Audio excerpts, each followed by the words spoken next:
should have some sound. Guys, they made a lot of changes on my side. First of all, normally I would have to start the stream in OBS, and then YouTube would then turn around and say, I think I mentioned this before, I had to start it in OBS and then also start it in the YouTube window. So I assumed that's what it was going to do this time. I think I was caught between the old software and the new software. When I first started the stream, it come up the way it normally does, reuse your settings. So I hit reuse settings because I don't like typing a bunch of stuff in. I'll just change the date, and I might change the topic. Let me move my camera a little bit. I might change the date and the topic, and that's it. So I have a Saturday night stream, and then 2 different Thursday night streams I always reuse. So when I first did it, it said connection excellent. The screen come on, then it come up error. Well, the stream was still active, so I tried to reconnect. None of that worked. So I canceled that stream, started the second stream. That time I didn't see any of the prior windows that I saw the first time. The new windows come up. Okay? And it allows you to pick horizontal or vertical or both. This time I just did the standard. I didn't click both. Copied the stream. Well, you can't copy the stream key like you used to. Now there's a completely different window. Put that on OBS. When I hit start, it just started it. I wasn't used to that. That's why if you watching this later, you'll see that I get up and I walk into the kitchen. So I'm not overly sure how much gain there is. I could see that it doesn't seem to be too horrible. I did make some changes, guys, to get back into the actual stream part. Since they changed windows, I am going to open the window and actually see if I can see the chat. Okay, I do see chat. We got 11 people. I'm sure that really confused people. I did work on my tube amp, and I can already see that big window is really going to mess me up because there's a huge delay. See, before I could eliminate that window. So here I've got Linnell's little Ibanez here. I'm gonna just minimize the YouTube window so I can see me live and I can see what's going on. Everyone was saying that they wanted me to continue to work on my tube amp. So I was unaware YouTube made changes. So when I came home tonight, I did not work on, well, I guess I can let the cat out of the bag. I'm working on a collab series of videos with Searching for Tone. I don't even know how to say this, guys. When another channel, whether they're bigger or smaller, our channels are about the same. I think I have maybe 200 subscribers more than Searching for Tone. That's about it. So I would say we're equivalent channels, if that makes sense. We get about the same amount of, visitation on a live stream. It's about the same. So when he reached out to me about checking, hold on, the puppies are going crazy. So when he reached out to me about looking over this floating bridge guitar with a Floyd Rose on it, I was really, well, one, it caught me off guard. I never thought that he would do that, especially send me the guitar with, for me to review, because he does guitar reviews too. If you can't tell, I'm kind of like stumbling over myself. I'm still at all that another YouTube channel would send me a guitar. But you guys know this channel works a little different. We don't do regular reviews. We tear the guitars apart. So I told him, I said, well, I'm going to need it for a little while. And I saw that he posted his video today. I am only 35 minutes in, and I'm only on my second dump of GoPro feeds. I have over 3 hours of footage, and I'm only 45 minutes in on footage. So if you're wanting my video to come out, it's probably going to be the first of next week or the end of next week before we get the second video. Then I have to do some other things to the guitar because no guitar leaves here if there's an issue. And I'll leave it at that. So I'll probably end up doing 2 videos, and he's going to do a second video once he receives the guitar back. So I just wanted to say thank you so much to Searching for Tone for, sending me the guitar. Like I said, I can't even put it to words. When I started this channel, I didn't really think about other YouTube channels, if that made sense. I've been kind of doing things by myself. I don't even like asking people, how do you do this and how do you do that? And I've always asked Brian, man, how'd you do this? How are you doing that? And I watch some of his how-to videos on how to do things. And that's my weak point. I'm not computer illiterate as far as that. And I know what you're saying. Well, what do you mean? You write CNC programs and you use AutoCAD. It's a little different. Live streaming and stuff like that's completely different. I'm still old school. And that brings us back to what we're doing tonight. We are not modeling anything.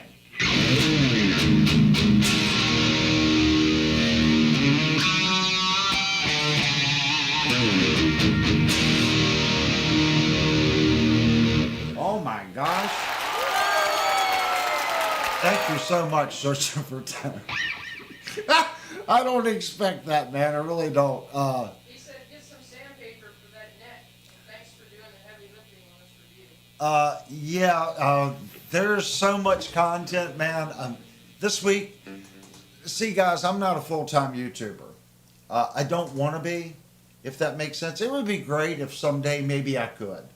But I think there's a side of that's going to alter my content, because then I'll be dependent on YouTube and super chats.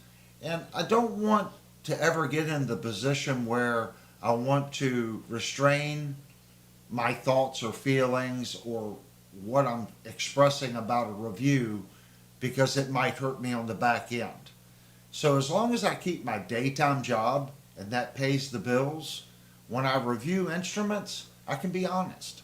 Because whether someone enjoys the review, or let's just say I'm reviewing a Jackson and it doesn't do well, and the Jackson fanboys come out and they just throw me under the bus because they're Jackson fanboys. I'm not a Jackson fanboy. We've got a kick butt Jackson that Linnell just got. I've got a custom shop Jackson on order that I've been waiting on. Whenever Jackson decides to actually build the freaking guitar and send it to me, we're going to do a review on it. But we've been waiting over a year and 3 months for this guitar. They're telling me the first of the year. I haven't even gotten a notification that they've started building it yet. So it might be February or March before that custom Jackson comes. But I'm not a fanboy of Jackson, okay? I'm not a fanboy of Ibanez. I've said it. Every guitar company can make a bad guitar. What we're trying to do when I do a review and I pick them apart, I need you guys to come in and say, yeah, I bought this instrument and this is what I got. Because when everyone starts posting and they put down what they received or how they feel about it or how they have their amp set, that's going to help somebody else. And that's really all I'm trying to do. Just like the how-to videos on how to level frets. I'm just trying to put out what limited knowledge I have to you guys, and then that'll empower you all to do your own work. Because I've said it a million times, techs get pissed off at me because I show this. If you're willing to work on your own guitar and do that, odds are you're not the person that's going to take it to a tech in the first place to pay someone to fix it. You're going to work on it anyway. So if you're going to work on it anyway, at least watch a couple videos that I've released. Hopefully you'll see something that maybe you didn't think of, or maybe a different way of doing it. And if you've got a better way of doing it, post in my videos. Tell me, hey Avery, did you ever think about doing this? You might find that it's easier. So I did get home from work and I worked on the old tube amp, and I do have it set up. So I want to go over, I've taken a little gain out of the channel. And I know what you're saying, that's still a lot of gain.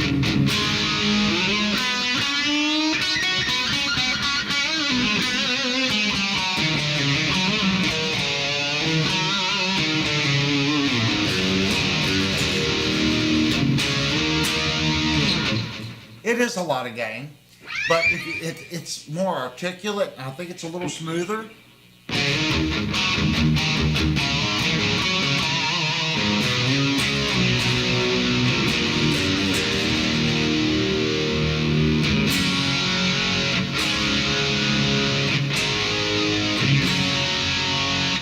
It's tube, so it's gonna be a warmer sound than the modeling that we've been doing. So listen to this.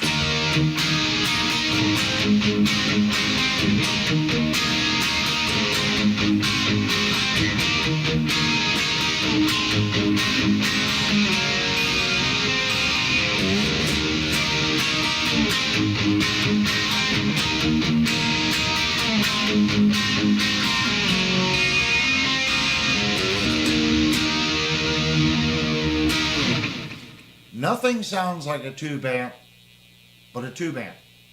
And before the modeling crowd starts going, oh, modelers. If modelers are so great, how come you're emulating tube amps? I'm hoping for the day that a modeling amp will get everything that I just feel when I played that. It's almost there. The reason is, a modeling amp like Linnell's little THR here, that thing weighs 5 pounds. This amplifier, there's no doubt just that top rack set weighs at least 120 pounds. And I know you're laughing, there's no way it weighs 120 pounds. It at least weighs 100, I guarantee you, because it takes 2 people just to pick up the top rack. And that's a 4-speaker cabinet from the mid-80s. Yes, it's not cheap stuff. That's a solid cabinet. That cabinet, it's a one person, it really works you to pick up that one cabinet. It's really a 2-person cabinet too. So the day that a modeler gives me that feeling that I just got, I'm 100% there. I mean, it's so close. You guys hear me all the time. The reason I wasn't using the tube amp was it was noise in the room. So I know what you're saying right now. Well, it's not technically all tube. Devastator set up 120 pounds is a 2-person lift. What's this? Devastator set up 120 pounds is a 2-person lift. It is when you put the handles in the case backwards. I built this rack mount case. Actually, that camera, my other camera, we did fix the other camera too. Let me show you what I did, and you guys are gonna laugh. If you're wanting to do this, I'm gonna go now. Don't get upset about the shaky camera. But I want to show you my rack, and I'm gonna switch cameras. I did fix the cameras. Okay, I'm gonna unplug that camera, and we're gonna go over and we're gonna look at this rack.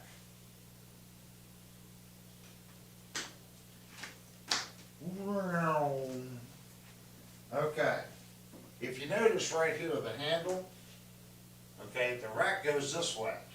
You want to pick it up like this. Well, look at how I put the handle in. So the handle's actually backwards. Yeah. The next thing is, this is actually a 2x4 right here. This 2x4 goes all the way back to here, and there's a dado. And this is 3/4 industrial marine plywood. okay, and then it's screwed together with tight bond 2 and biscuit joints. The back of the cabinet is also aligned right here. This is a plywood gusset that goes all the way around. Now, what makes the cabinet so durable? Do you see this texture? That's a texture on the cabinet. Okay? So I'm going to leave the camera right there, and I'm going to switch over to my other camera. So hopefully you can hear me a little better. So let's go back to that camera. As you look on the side, all that texture, what that is, that's Type Bond 2, and you're going to laugh, it's sawdust.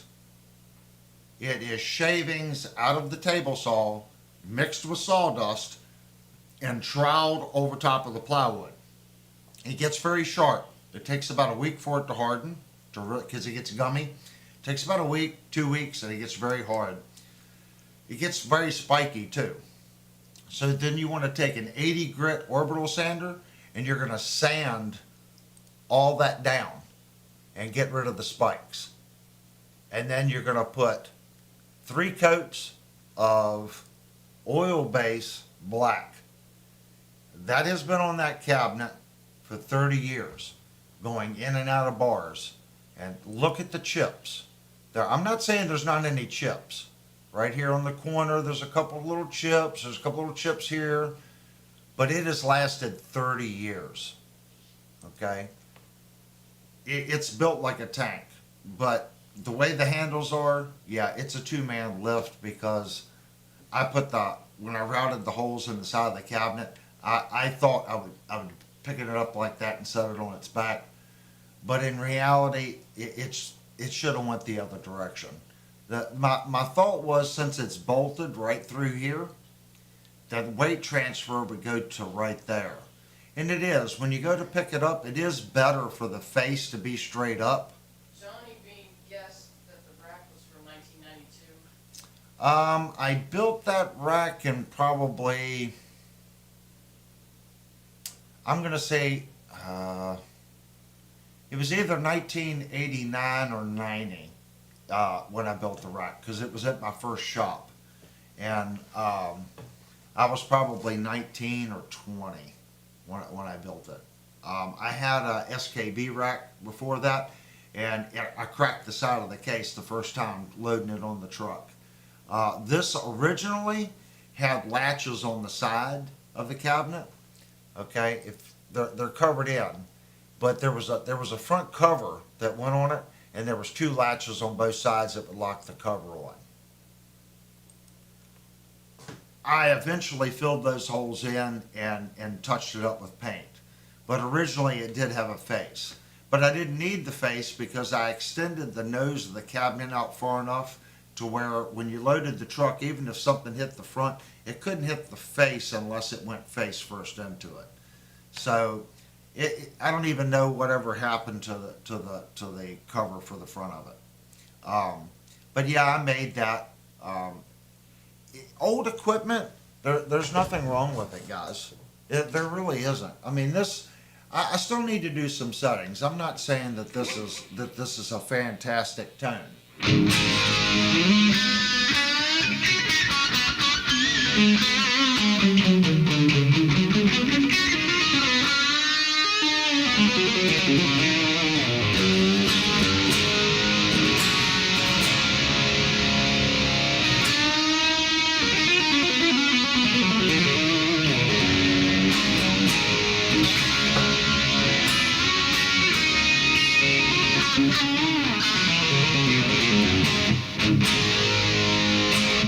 But it's got a really good sound. I think I just need to work on the delay and reverb a little bit.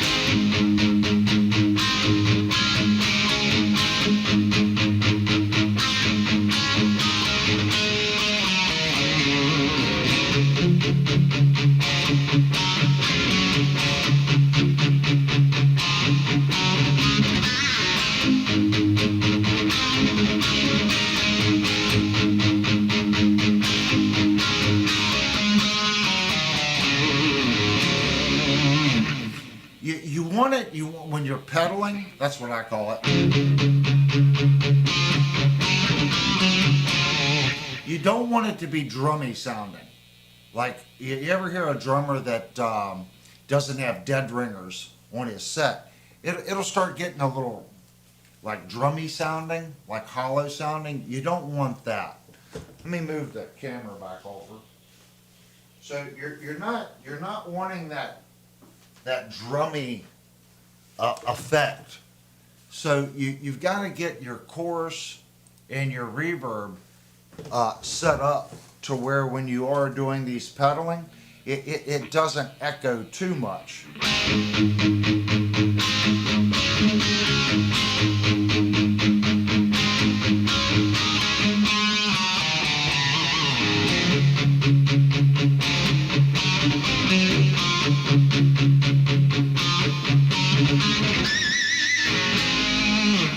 But it has to have enough to where it's going to fill in those spots as you play over notes.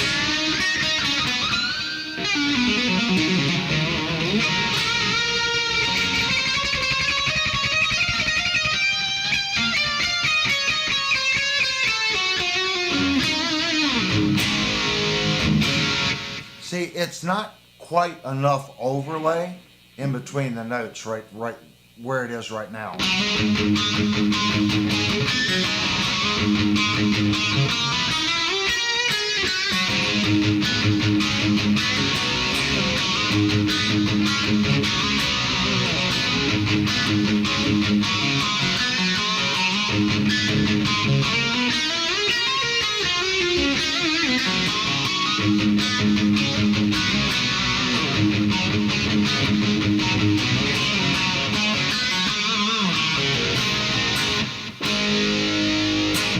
Something else, look at how many quarter notes per minute that you're playing. This is about 120 quarter notes per minute. You'll have to switch this from the title from Saturday night Hangout to Thursday. Yeah, this one worked. So we're not going to make any changes tonight until I get the feed done. Then I'll have to switch it over. If you're just coming in, YouTube made changes in the stream window, and it really threw me for a loop. I still don't really know what I need to do, if that makes sense. It is working, but it worked unexpectedly. I thought I was going to have to hit another button. So probably Saturday during the day, I'll restart a couple streams just as test streams and get more familiar with the window. So it's working right now, so I'm not gonna make too many changes.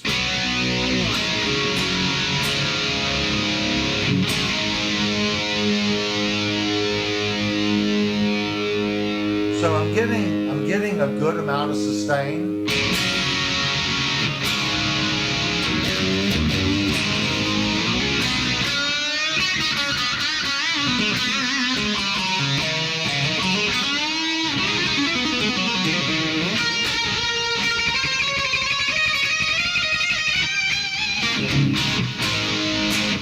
And the Friedman is only set at 1/3 gain.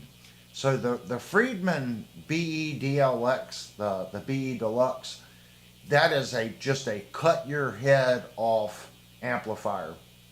So I have the Friedman set at about 1/3 on the gain.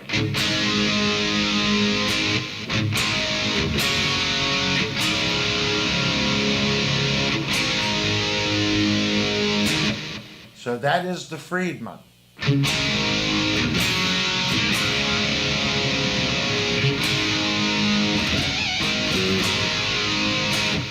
So I'm going to move the camera back over. We'll make a change.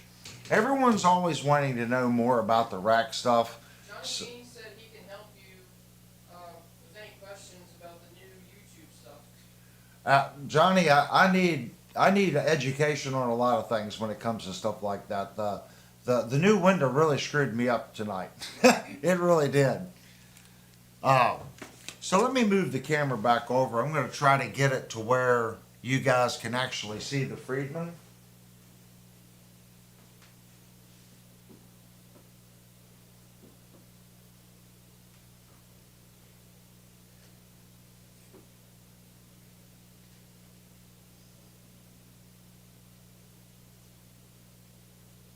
So here's the Friedman, and here's our gain setting.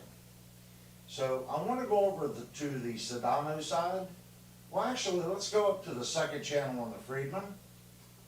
So now we're on channel 2 on the Friedman. So what you guys are seeing now is channel 2. It's actually a 5-channel amplifier. Each module has 2 channels, and then there's also a clean channel. So this is our lower gain setting on the Friedman.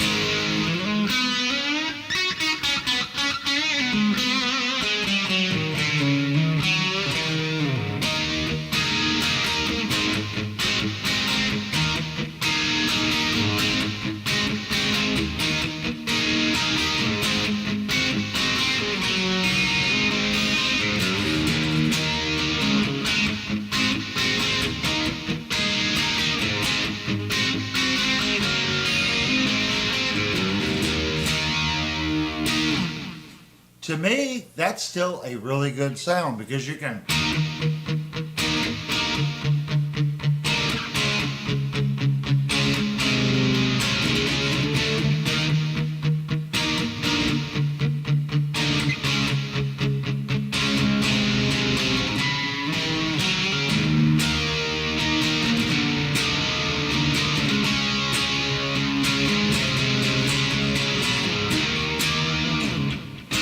Is that really the right sound? No, it's not. So I'm going to switch over to the next channel. We're going to go from the Friedman to the Sedano. So if you look to the right side, this is our Sedano SLO. So I'm going to switch. And right now we're on the higher gain setting of the Sedano with the light. So this is the first channel in the Sedano. First channel in the Sedano slow. You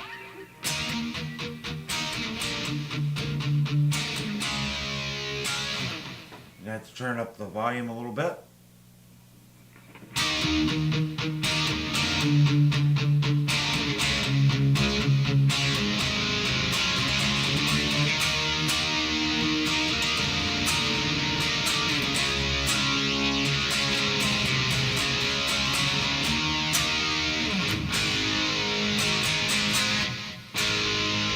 Let me punch it up a little bit. I don't have my MIDI foot controller out where I'd have my volume pedal. So we got to old school it. Gonna punch it up a little bit.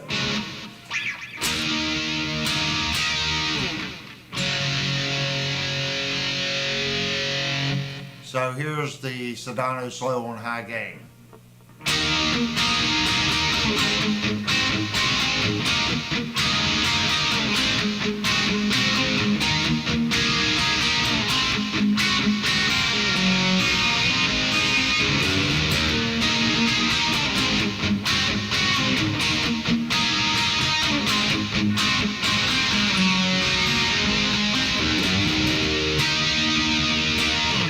Still a good sound, but you can tell it's not as bitey as the Friedman.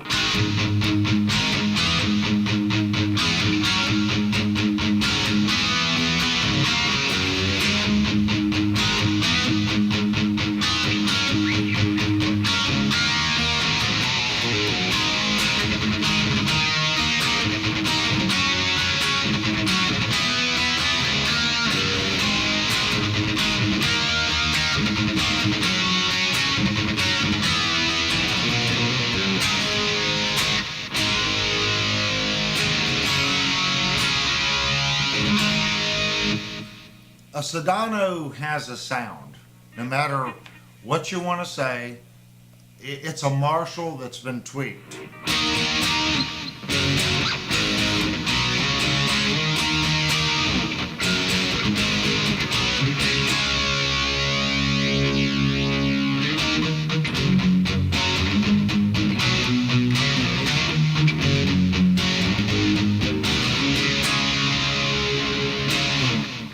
Good sound.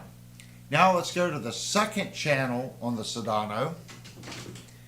And believe it or not, I can fix the volume issues. You have a request to play your new Schecter through the amp. New Schecter through the amp, we can do that.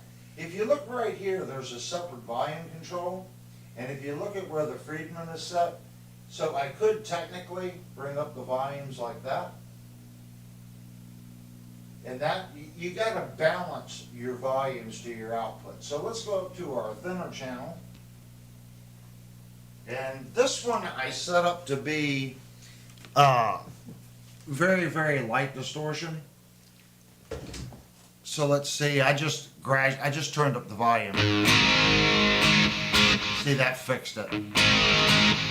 So this is the lighter distortion on the Sedano.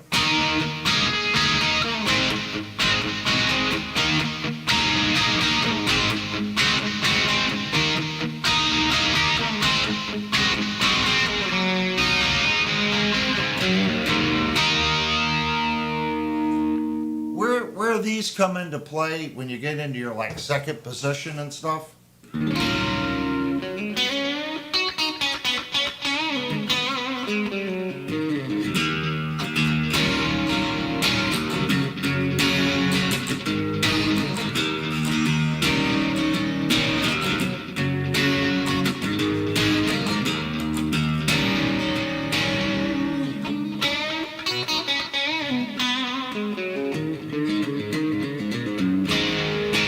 It'll give it a little quack, but you still hear that trail. It still has a little bite to it.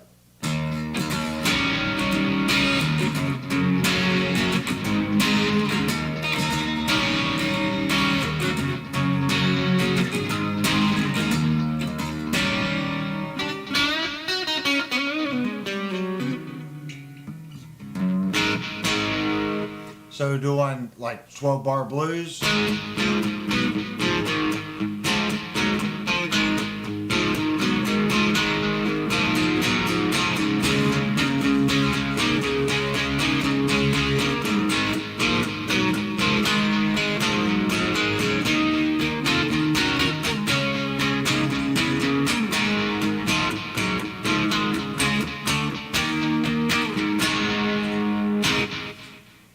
The advantage to it, once I get everything hooked up, I can put my MIDI foot controller down. I can change the gain via MIDI, okay? And you're like, whoa, Avery, you can't do that on the SYN2. And you would be right. You cannot change your gain setting via foot controller through a pedal on the SYN. But I can change the input gain control of the ART. The Sedano is running what's called a bypass loop into the ART. So not only am I using the Friedman and the Sedano preamp stage, I'm also using the hybrid preamp stage in the ART. So when I hit the MIDI controller, I can engage the hybrid, which would be a tube stage and a solid state stage. So I can stack gain stages. When you stack gain stages, now we're going to go back to the Friedman. I'm going to show you what happens when we stack gain stages. And just so you know, in this mode, it bypasses and it becomes a clean channel in this mode. And this volume and sag control the amplifier's tone, okay? So it's actually a 5-channel. All right, so now we're going to go back to the Friedman, and here's our gain stage in our ART, okay? So first I want to play it so you can get an idea. This is going back to our Friedman gain stage. Oh, yeah, the Schecter.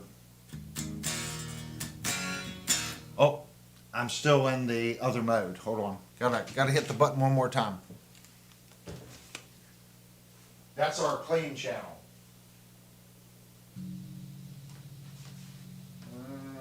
Yes, we're on the right channel. All right, so this would be our high gain channel in the Friedman.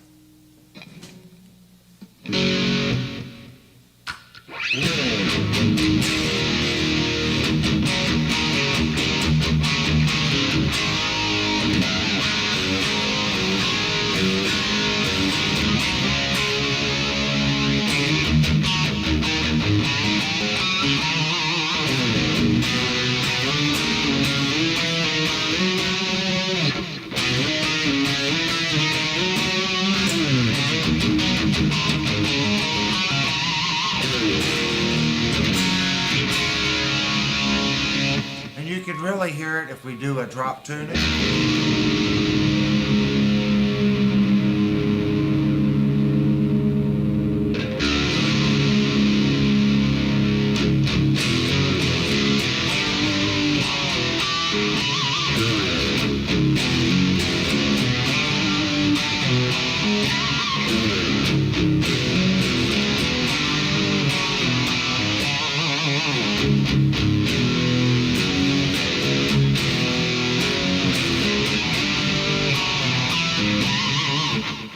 So keep that in mind. We're going to make a change. I'm going to switch cameras.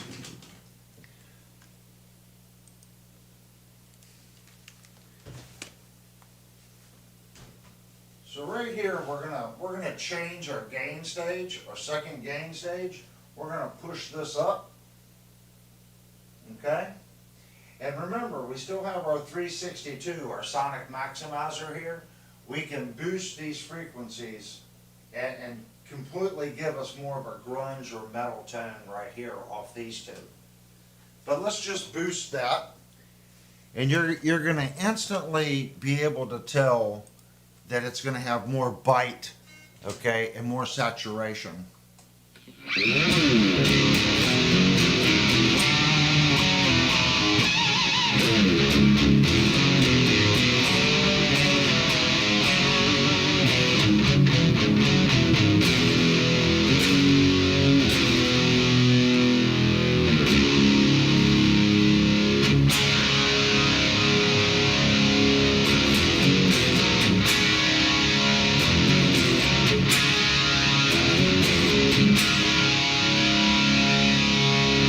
Quite mean.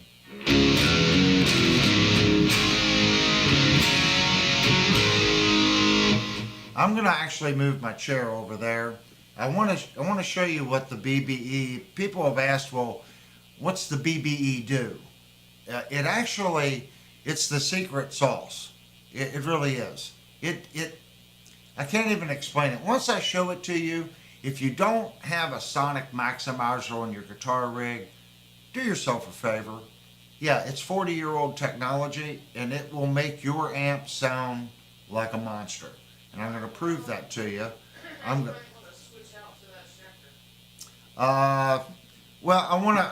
demoing on this one, so if I switch to the Schecter right now, you're going to hear a difference in the guitar. So you all been hearing the amp with this one. I want to kind of keep with it until I make this change, and then we'll go with the Schecter. So let me switch cameras.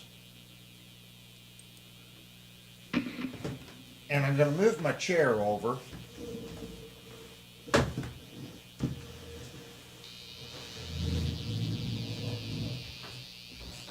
And I'm going to actually try to move this microphone and point it the other direction, so you guys can hear me a little better. So if my hand's right here. So that's our open G, and I'm going to move this pot. This is our low-end contour pot.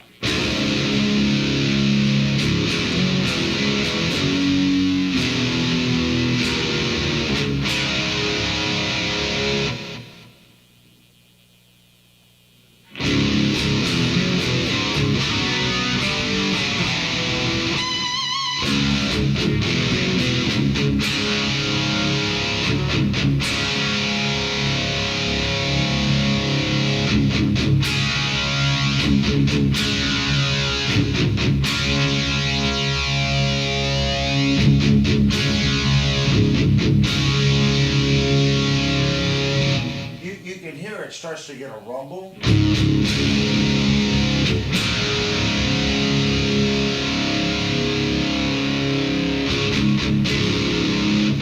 You're wanting that rumble, but this one also changes your top end.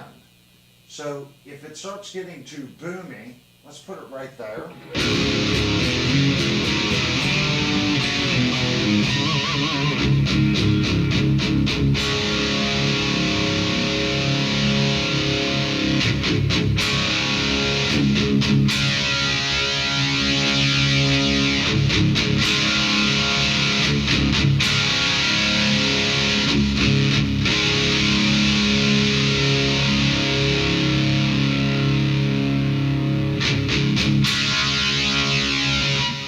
yes, it got a lot more highs, okay? But now we can bring our rear contour up.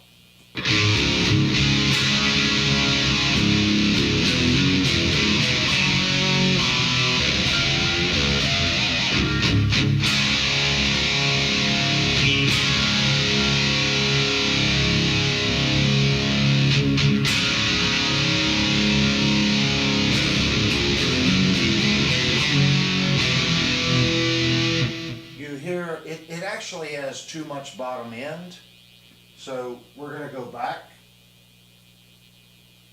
So changing this contour, let's take some of the high end out.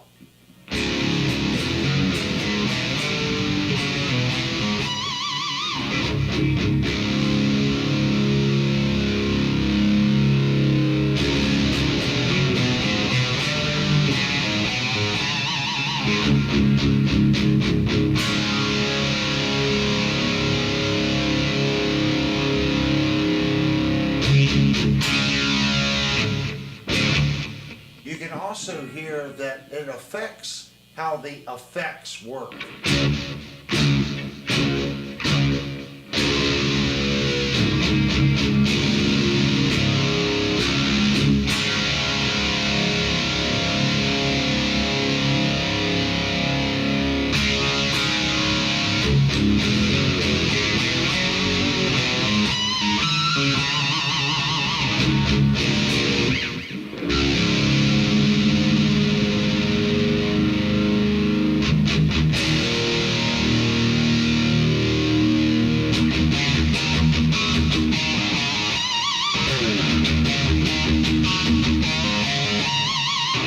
Now you can hear it's a little boomy, so we're going to take a little bit of that contour out.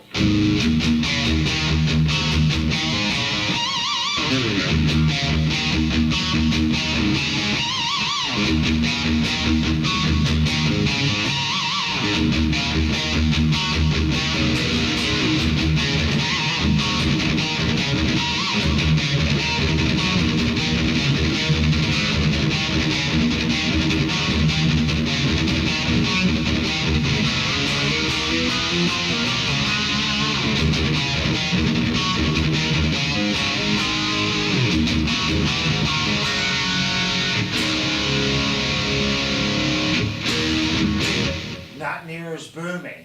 Now we want to try to contour our top end.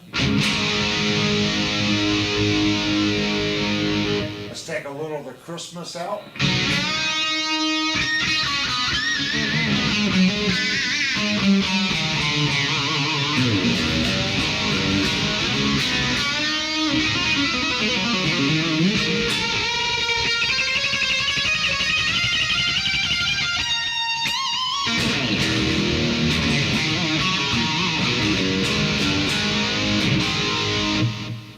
Take a little bit more out. It'll start to sound dead eventually.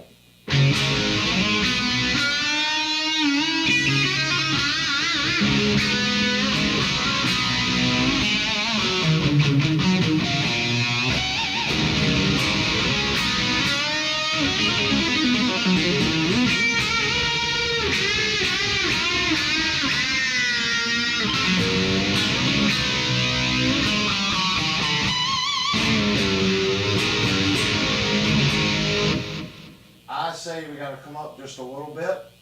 Now this EQ also works, okay? When you're running in a secondary loop like this, you're not going to get the full EQ curve that a standard EQ would give you. Your main EQ is going to be up here, and this is only going to affect the EQ in the effects chain. Your wet signal or your dry signal is not affected by this EQ. This EQ is only changing the wet signal. So this is our low, mid, high, and presence. So let me show you what I'm talking about. That's our low. We're going to turn our low all the way from a quarter up to 75%.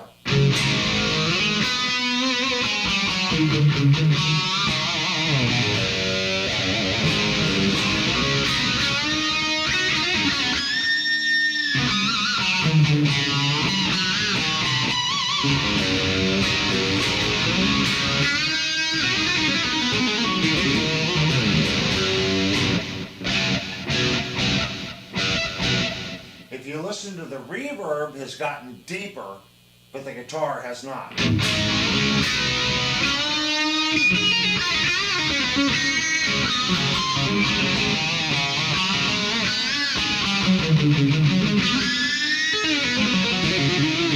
And you can hear it when you do this.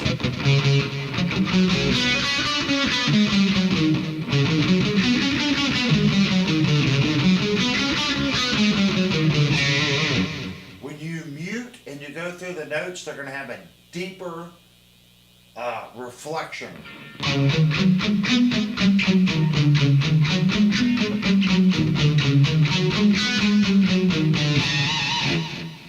So if we turn this back, you're going to notice the reflection gets a little brighter.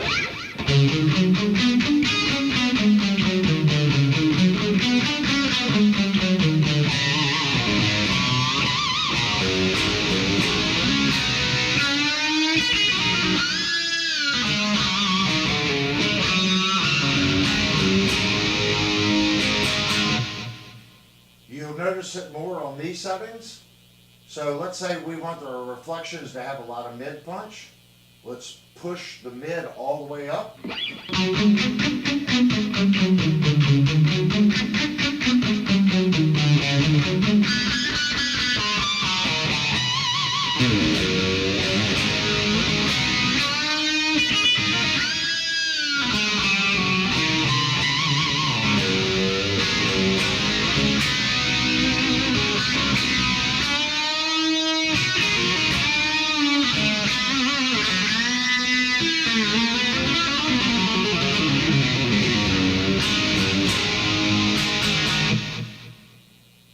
Let's turn it the opposite way. You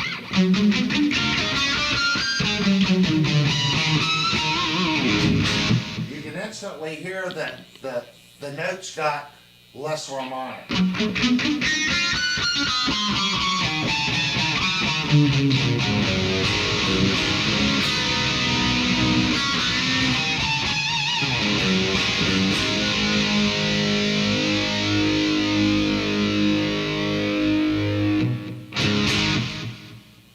Right here we have valve voicing. Okay, this particular unit has been modified with two 12AX7s.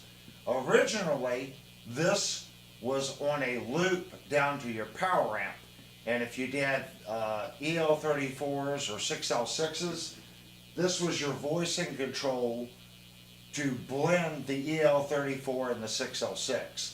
In this unit's modified case, it's blending the two 12AX7s.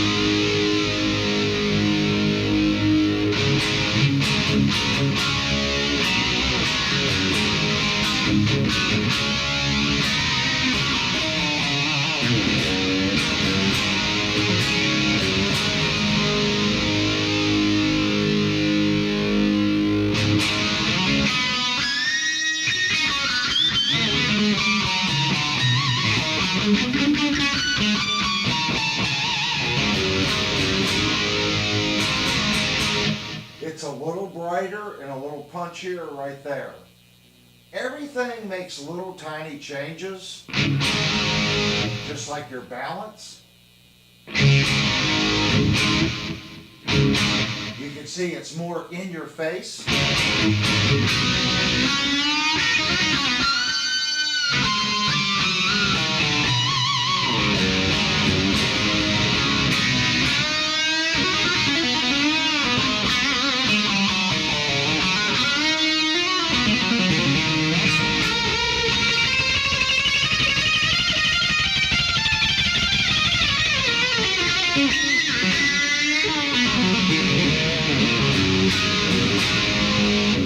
If we go the opposite direction, it's going to get a little deader sounding.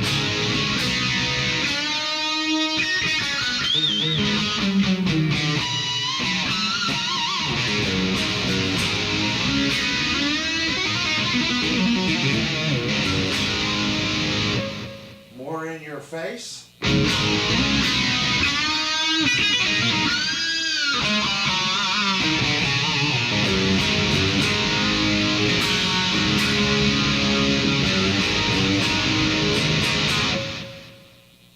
this right here is your line output level, and this is your wet dry mix to your final. So you can change your wet dry mix. Let's go more wet.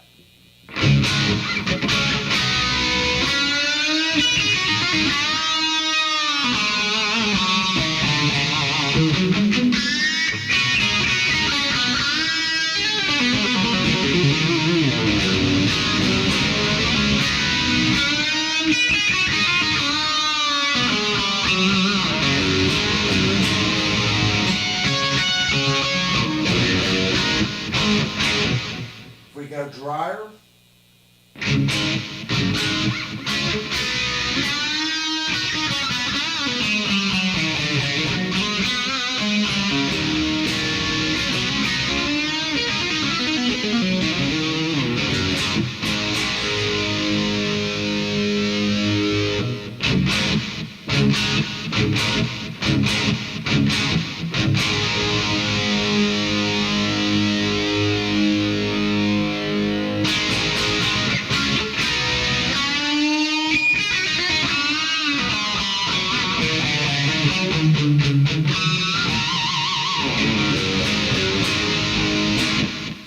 now when we're not using the IR, this right here is our 6L6 power amp.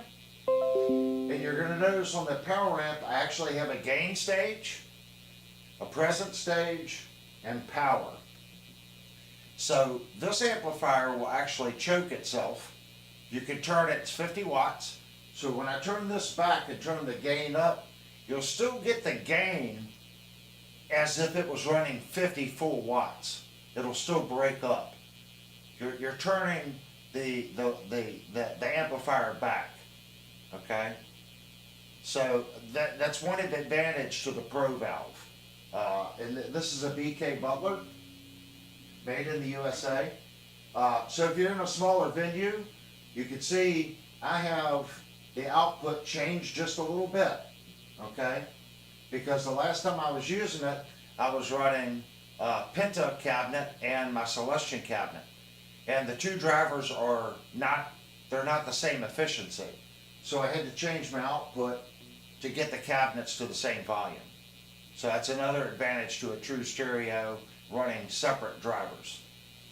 So hopefully that kind of goes over my rack mount. I know a lot of people were wanting to know more about the rack mount amp. I wish I had another camera over there and I could stand up there and then switch cameras. I know it's kind of boring just looking at the front.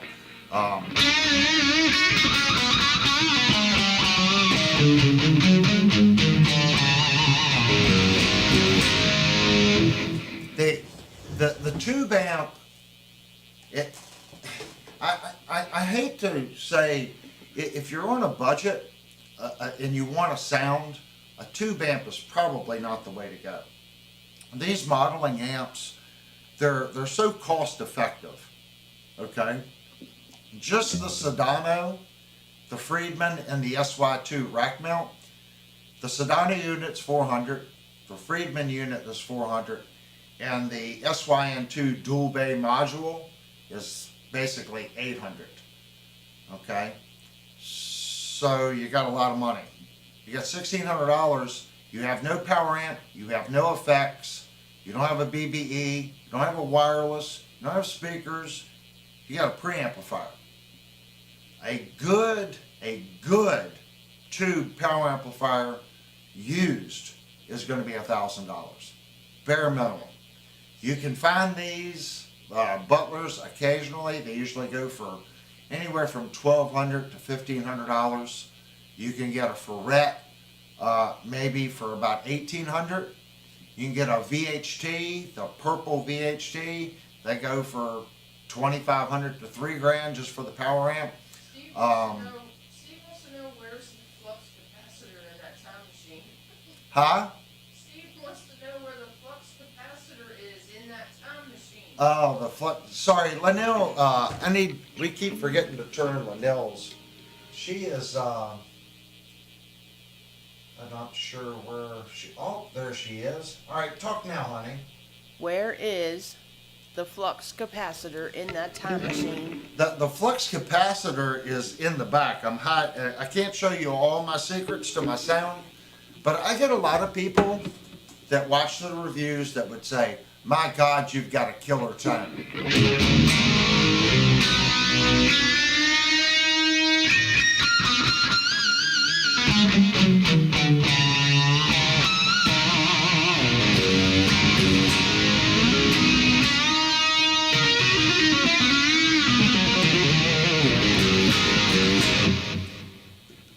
It's years and years and years and years and years of working on it. What I'm trying to say, it kicks ass. It kicks butt. We're a family-friendly show here. Tubes do. They rock. There's a reason why modelers are modeling it. But the amount of money that you need to spend to get an amplifier like this, that's going to sound like that, even in today's market, if you just bought the Synergy unit and you bought a Synergy power amp, the Synergy power amp's $1,200, and you're at least going to have to buy a Fractal Audio VP4, and that's $900. And you still need speakers. You're going to need a 4-speaker cabinet.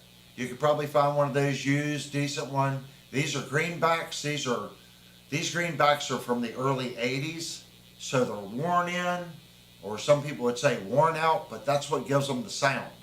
The spiders and the coils are worn, so they move air. If you look at a driver and it's not moving, it's not going to sound good. It's got to move air. So as that driver wears and gets old, the spider in the back, the little piece that goes like this, and the surround, the rubber surround, because these don't have foam surrounds, it's a paper with rubber on it, that loosens up and the driver's able to move and breathe more. That's what gives it the sound. These drivers are broken in. That's why they sound so good. That's why I always tell people when you're reviewing guitars, and he goes, "Oh, well, he cheated. That guitar doesn't sound that good." My advice to you is put your money in that. This guitar, we paid $250 for. Put your money in that. I'm telling you. Take it from someone that spent money on guitars. When I plug my Schecter in, I can buy 6 of these. 6 of these guitars for what I paid for the Schecter. That means when I go out live and I break a string on the Schecter, I'm screwed.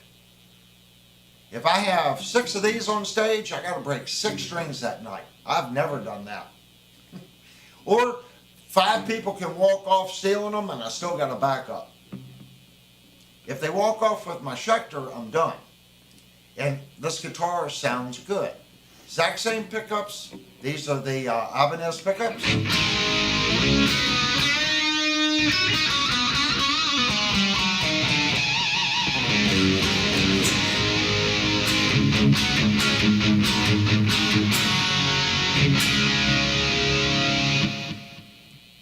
To me, that sounds good. Now you can EQ. You can EQ. If you're saying, "Oh, it's too bright," fine, take a little presence out. "Oh, you don't have enough mid," fine, boost the mids a little bit. Your equalizer can change a lot, guys. I'm just saying, in general, it's a good sound. It's tuned. Now, we're going to unplug this guitar. And let's see what $1,600 gets you. I got to go get the Schecter. That's a $250 guitar. Let's go get a $1,600 guitar.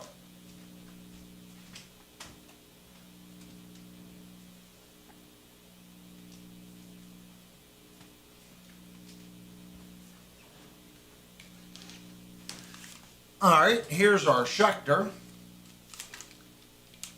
And I don't know if it's in tune. I don't know if it's in a standard tune. I know nothing about it.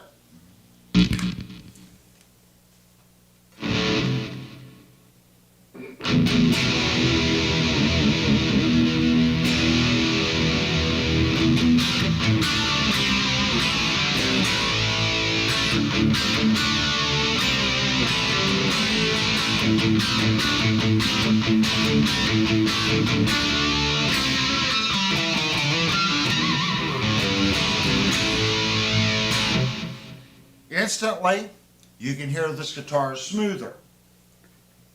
When it's smoother, you lose. Everything when you go, oh, this guitar is so smooth. That's cool if you want smooth. But watch when I dig into this guitar. It's not as harmonically friendly as that cheap Ibanez.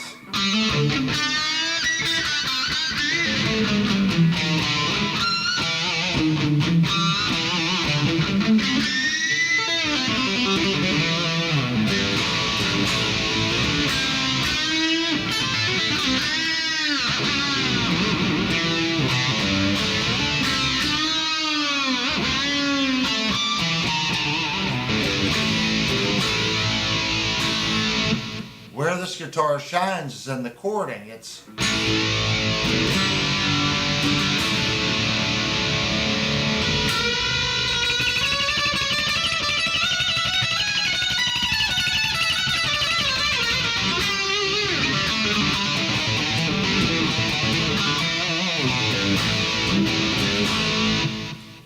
I'm not going to say the Ibanez plays as good as this guitar. It doesn't. That's not what I'm saying.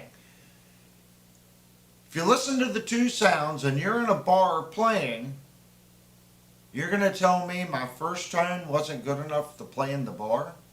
That this one is worth $1,300 basically more to get that? I'm not saying it doesn't sound better. I can hear it. I think it does sound a little smoother. Is it worth that amount of money?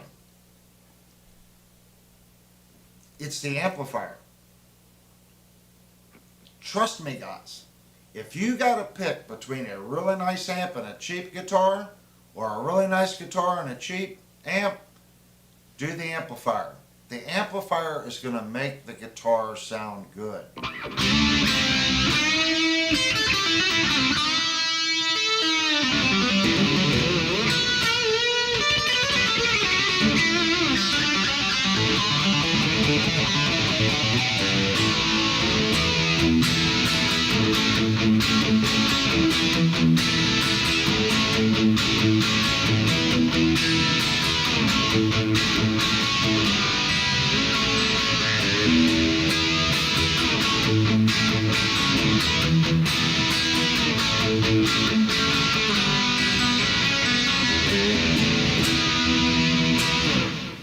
If you don't have a good amplifier and you go out and buy a really nice guitar, you're not gonna hear the difference between this guitar and that Ibanez if you're playing it through, let's say, a Spark or this Yamaha.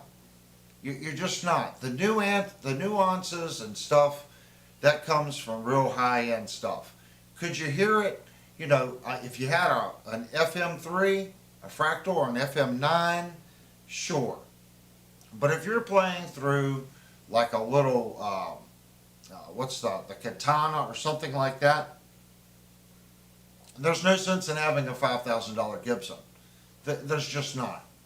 The amplifier isn't refined enough to pick up the nuances that guitar can create.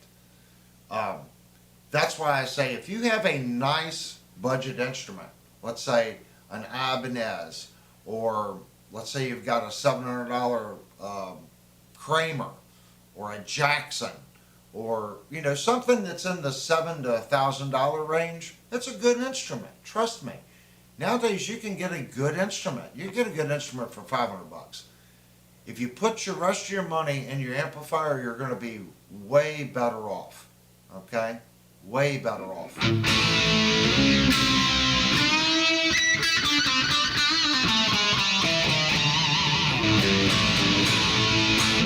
And my point is, a lot of the stuff I'm using now, you can get at a very reasonable price used. You can get an ART SGX 2000, and before you people start throwing popcorn at the screen, oh, they suck.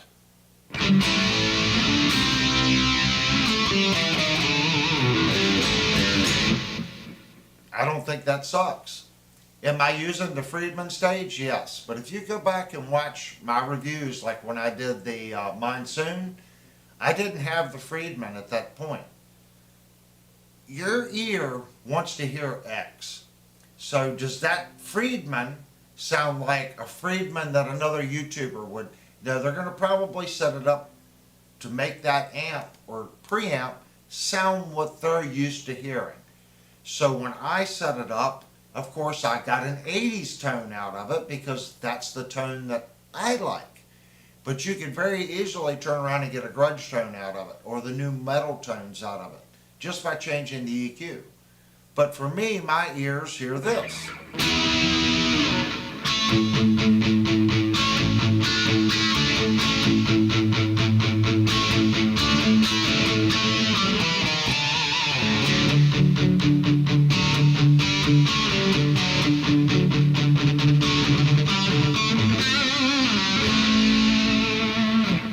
That's what I hear.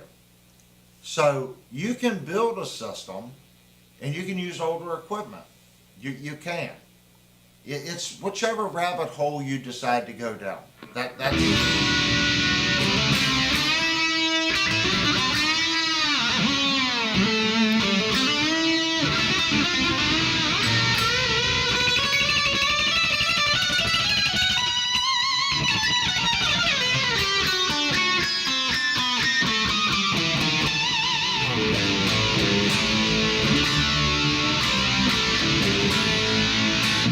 I'm really trying to work on my faster playing. So I hit a lot of sour notes there. So I'm trying to learn.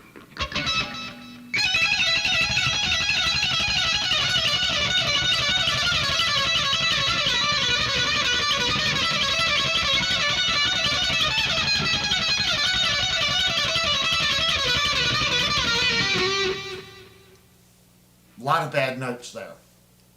But you just got to keep doing it and doing it and doing it. So I'm trying to get to the point where I'm playing.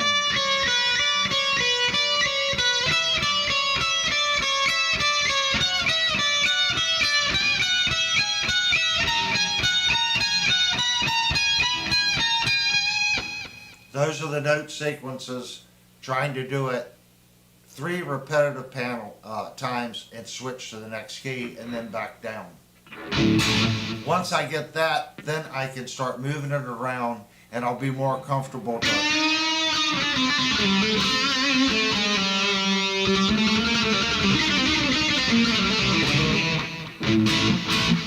whatever. Like I said, if it's uncomfortable for you, just keep practicing it. It'll come around. It doesn't necessarily have to be right. You're just teaching your hands, this hand and this hand, to work well together. You got a super chat from Trucker Bob. Thank you, Mr. Trucker Bob. I gotta open the chat. Hopefully you guys have found it interesting going over the tube amp settings.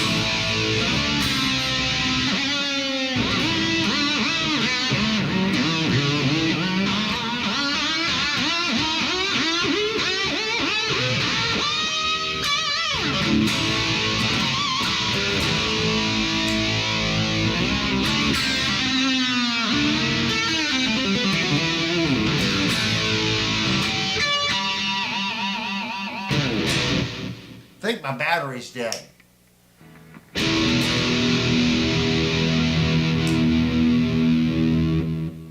Most definitely.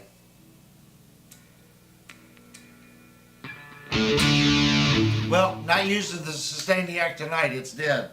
But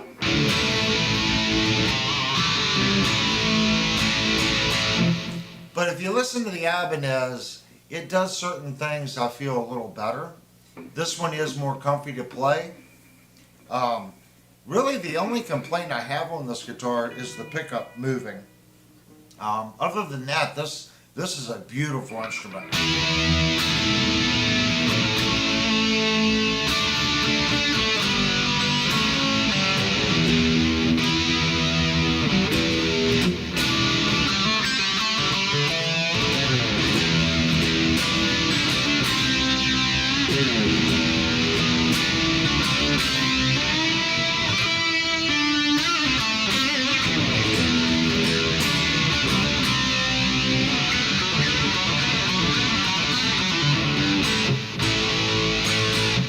it's a great guitar.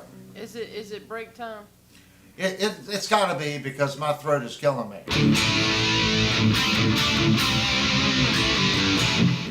Okay, guys, if you don't know, you didn't have to be subscribed to get it involved in the chat. I don't think that that's right. So as long as we get super chats like we've gotten tonight, I'm not going to force you to watch commercials. The commercials are anyway. So if you come and you're going to hang out in the live, please participate, talk. There's great people here. We're just working class people that love this thing that has 6 strings on it. And it's not just about guitars. If you have comments about rack mount equipment, or maybe you're doing all plug-ins, let's get a conversation started. I'm getting ready to, I spoke to my Seatwater rep, I'm getting ready to enter 2025. I know, right? Mister, I have 3 full racks of rack mount gear. I am getting ready to dip my toes in the plug-in arena. I'm getting ready to also go full digital with a DAW and a mixer. So, well, you know, this is going to be a journey for me. And I'm sure it's going to mess up some of the live streams. But I'll learn. I will progressively get better and I will learn the newer stuff. And hopefully I can integrate some of my older stuff and still use it. It's good equipment. I'm never getting rid of this amp. It's a great amp. You know, if you want that sound, if you want that, like some people call it the brown sound, whatever it is, if you want that sound, stop chasing your tail, trying to emulate it, and just buy the equipment that made that sound. Guess what? You're going to get that sound with the 80s and 90s equipment. You know, there's a reason why none of this stuff is 24-bit. It's not 32-bit, it's not 64-bit. Most of it is 16-bit and 8-bit. It still sounds good. Part of the sound is that. Okay, it's not perfect. It's not. So keep that in mind. If you're chasing a sound and you're using modern stuff and it's been enhanced and it's this and it's that, they didn't have that back then.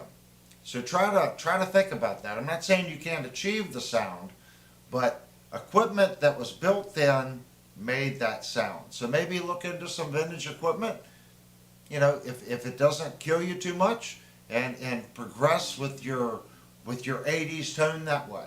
All right, we're going to take a 5-minute break. We always do. And that means you can get to the restroom, get a drink, get some victuals, and we'll be back in like 5 minutes, guys. 5 minutes. I got to hit the right button. I'm going to say it's, you know what? I don't know which button it is. I am so messed up tonight. We're going to say it's this one.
Okay, guys.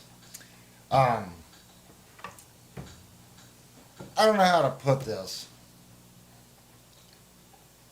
When you're doing reviews and stuff, sometimes things happen. You know, I I got a package from Searching for Tone, and I'm waiting for the other half of the package. This is the only thing that showed up. I don't really understand what took place, um, but I'm going to call USPS and I'm going to find out where the other half of the package is. I mean, where are the strings?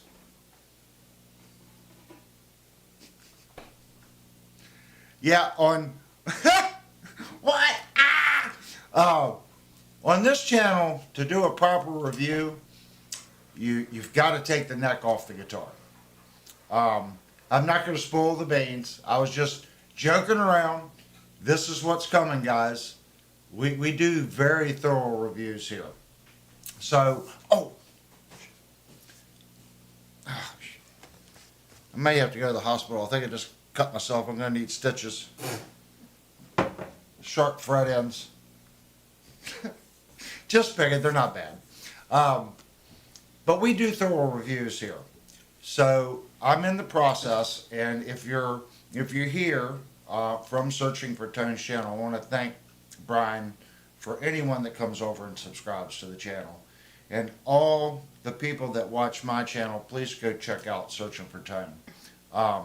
We're doing a collab stuff. He sent me this guitar, and I always try to do really good reviews. And I started out this review by saying I'm not an Ibanez fanboy, I'm not a Jackson fanboy. You know, we're here to find instruments that you like, okay? And I'm going to review the instrument, and I'm going to show you every problem or imperfection or positive. There's pros and cons to everything. I don't care if you bought a K guitar. There's going to be some positives. So we try to show the positives and the negatives. That way, when you go to purchase the instrument, you've got a good understanding of what I received. Now, yours could be better and it could be worse. That's just the nature of the beast. That's what the comment section's for. When I do reviews, these highly detailed videos, when I say it takes a tremendous amount of time, I shot video for 2 straight days. I already have 1 full day and 3 nights of video editing in the video, and I'm only about 40 minutes in to 3 hours of footage. Now, we are consolidating it down. I'm going to try to get the review and all the demo stuff consolidated. It's probably going to be at least 2 hours. It's going to be at least a 2 hour. If you're not into highly detailed reviews and you want to go watch someone shred on an instrument, there's other Ibanez Jim reviews out there. But my review is going to show you the production of this guitar. Okay? And if I miss something, guys, I'm going to tell you right now, I apologize. I try to do the best I can. And I want to really do the best I can because Brian has put faith in me to send me this guitar. But in return, I did speak to Brian on the phone, and he said no on some things. So I am not going to put any money in the guitar. As much as I want to. No guitar leaves here unless I think that it is suitable, if that makes sense. So we are going to do a little work on this guitar. I know his Patreon's purchased it, and that's fine. So if it's a giveaway guitar, I will say right now, whoever wins this guitar, or when the other half does show up and I'm able to hopefully put this thing back together, whoever wins it, I promise you that you're going to get a good guitar. Okay, I'm going to go through and Brian said don't put any money in it. It will have all stock components. Okay, and if you watched, we do that on this channel. I have taken Fireflies and not spent any money on locking tuners, and we have just went through the instrument and made it as good as we possibly could in its stock form. And that's what I'm going to do. I'm going to do a little work on it, and when I send it back, hopefully it will be a little better. You know, his Patreons deserve that, and I know they do because they're faithful enough to become a member of his channel and devote money and let him order it. So he has faith in me to do a review, so I want to do a little contribution for him having faith in me, okay? So this is the neck. And just so you guys know, Brian cost me $500. Now hold up now. I'm pretty sure Brian cost me $500. He didn't cost you $500. Well, as of right now, he's cost me $100. Okay, well, cost me the other $400. Right. So, Saturday morning, I'm working on this review, and I'm recording, and I have this guitar sitting on the stand, and here comes Linnell. Do, do, do, do, do. What's that? I'm like, that's an Ibanez Jim. I want that. So I stopped doing the review. We hopped in the truck and we went to Shenandoah Music, and they have graciously ordered us one in this exact same color. But the camera does not do this color justice, guys. It's a smack you in the face color. Even in the review, I'm like looking at the white balance on my cameras, and it just doesn't pick up how it's very bright. It's in your face bright, but the cameras just don't seem to.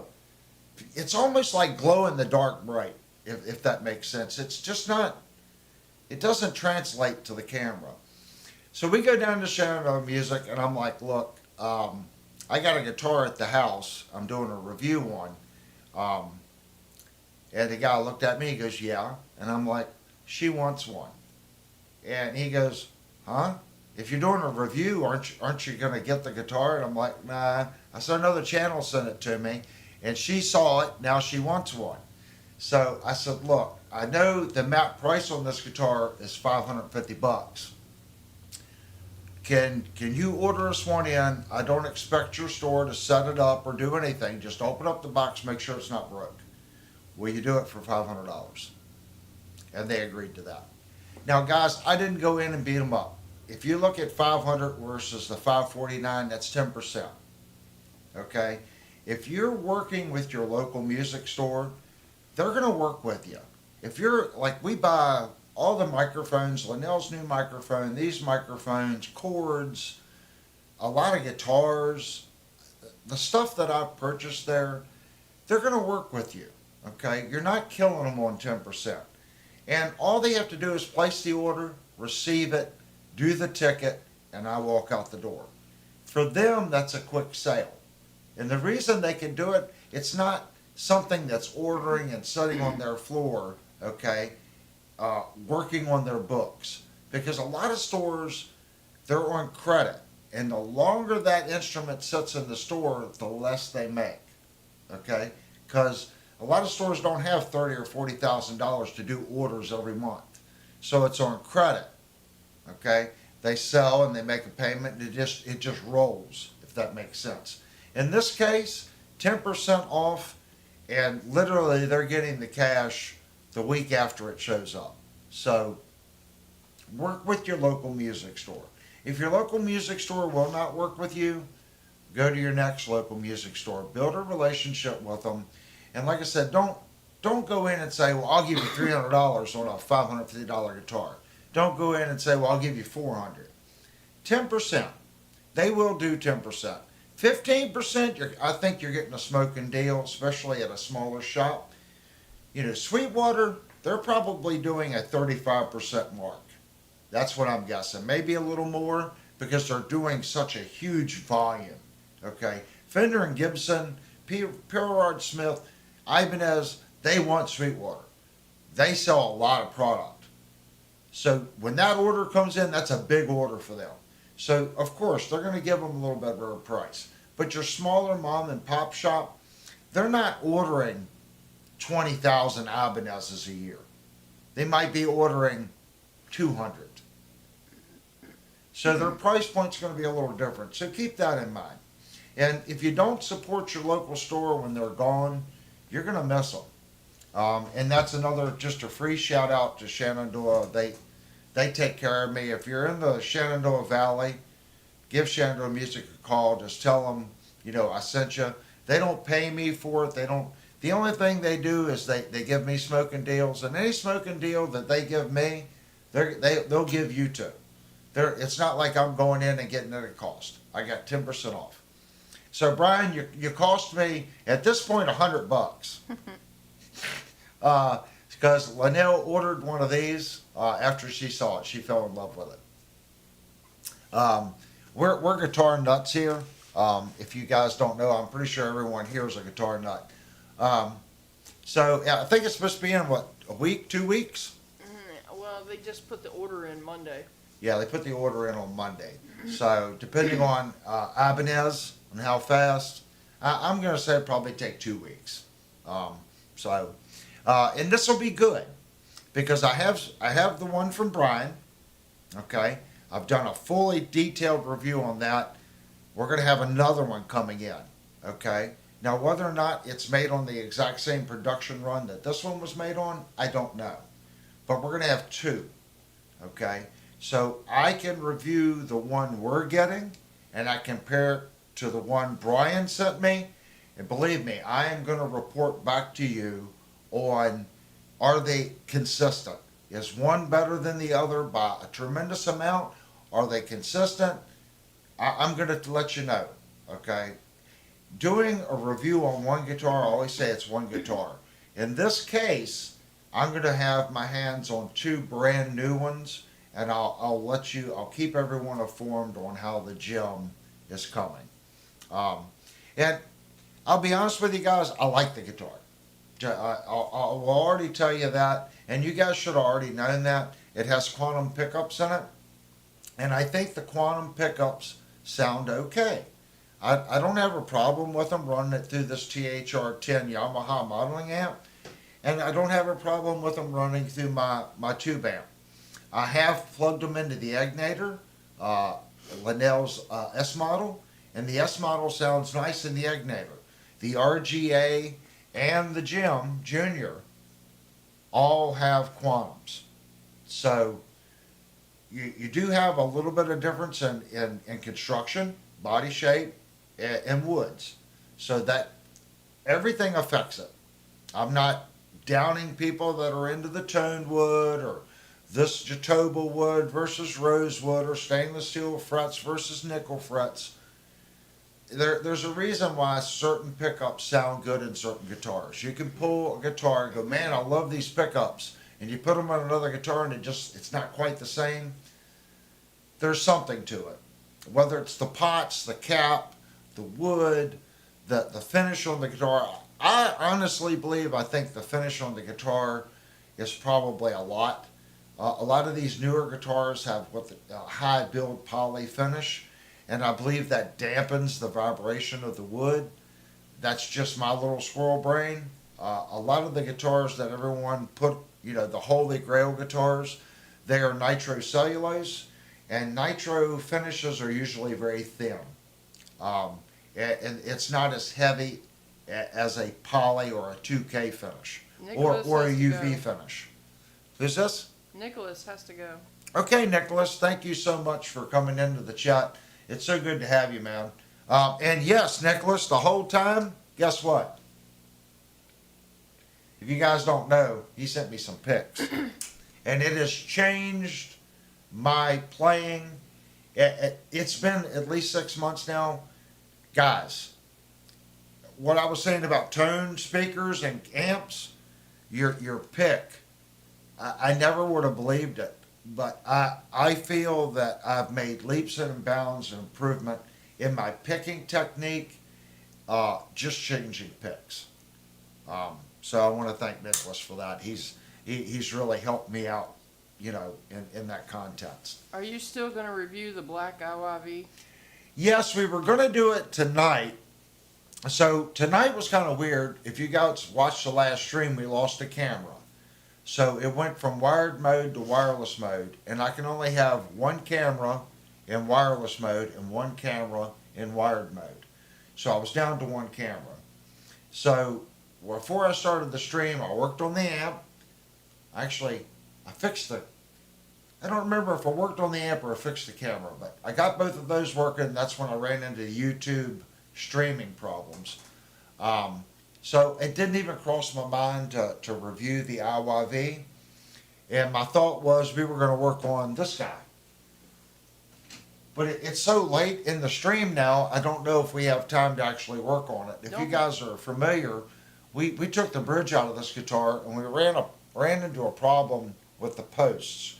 And I did order some proper posts for it that'll fit this guitar without re-drilling it, and that are made out of hardened steel that'll work with our Godo bridge. Don't forget the question from Yeah. before break. I've got to go back and look at what that question was. It says, any thoughts on pickup wiring? I use HH three-way switch, push-pull tone knob split. The big thing, if you guys have watched the videos that are done on Jupe's guitar and some of the other videos, I do some unique shielding. So look at it this way, okay? Let's say I want to build a guitar cable, okay? On a guitar cable, you have your center positive, okay? Then usually there's a PVC jacket, and then you have a braided cable around it. And then there's a jacket around that. Now imagine a cable that has a center connector, your braided ground around it with your PVC insulator. Now imagine another PVC jacket with a third braided cable around that. And you're like, well, I'm not doing tip ring sleeve. Okay, it's called a active shielded cable. Okay, so you're going to terminate ground on one side. The outer sheathing is your ground shield. You're going to put that to ground on one side. Okay, they all need to be the same. So if you're using the ground on this side, like output, and your input's not connected, the output of that device has to be grounded and not connected on the other side. Your ground's still connected. It's an active ground. The outer sheathing, when it gets to the other end, you're going to cut that and put shrink tubing around it, and it's not bonded to the ground. It just acts as a shield. The inner braided cable is bonded to ground on both sides. If you want to get more active, if you know what a ground lift is, you have a chassis ground, then a component ground. Your chassis ground would only go to the outer sheathing of that cable. So that means if you want to convert your equipment, like some of my equipment all have tip ring sleeve, but it's not stereo. The chassis ground goes to the outer sleeve. The center ground, the one that's bonded on both sides, is component ground, whether it's the board or the electronics. And you're going to separate it almost like you would a neutral and a ground. Does that kind of make sense? But you got to be careful not to create loops. You cannot connect it on the other end. Just like a lot of people go, oh, I'm going to ground bond my equipment. That's fine. Sometimes you have a ground lift because sometimes the equipment's not wired where your chassis ground is also going to your neutral. It should not. If you test your plug, that top pin, the round pin, is ground. The other pin is neutral and then hot. So you should be able to touch your neutral and then touch your component chassis and have no continuity. If not, most likely it has a chassis lift. Most companies don't wire components like that anymore, but if you wire systems like that, you end up with something very quiet. I got on this tangent because I wire guitars that way. So coming off the jack in the guitar, okay, I always braid that outer, if it's a two conductor wire, I put a braided shield over that. And I bond that to ground. And wherever that wire goes, I run that shielded cable as far as I can. And then I cut it and put shrink tube around it. And that acts as a shield across that piece of equipment. As far as push pulls, I like Barnes. I think the Barnes push pulls are a little smoother. Now there is a difference between a linear and an audio taper. Okay, if you want a more smooth feel, you want an audio taper. It sounds right, like a linear, it's going to be linear. It actually isn't. You actually want an audio taper. Some people put an audio taper on their volume and a linear on their tone. To be honest with you, most of the time I use linear on everything. But if you want that, 0, 1, 2, 3, all the way up to 100, that's very precise, go audio taper on your potentiometer. You might like that a little more. Or you might put it in and go, this is weird. Because most of the time it's a linear tapered potentiometer. So you got two different types of potentiometer. Caps, I've used oil-filled caps. I've used carbon. I've used the orange drops. Even the little green disc caps. The only issue with the disc ones, they do seem to deteriorate quicker. Like after 15 or 20 years, the values drift on them. But if you want a very traditional sounding guitar, you might want to look into the disc caps. But don't expect the value to be the same in 20 years. It's going to change. Oil caps, you can spend $20, $30 on an oil-filled cap. I've had people request them, and I've spent as much as $40-some on one oil-filled capacitor. They say they hear a difference. Me, I can buy a really nice oil cap, like a German, not German, but Russian, for about 12 bucks. Is that $12 capacitor as good as the one, like the Bumblebee or whatever, that $50 one? Oh, wow. Thank you so much. The Wick Show. Thanks, man. Is it worth it? Remember what we were just saying on tube amps versus this and changing little settings.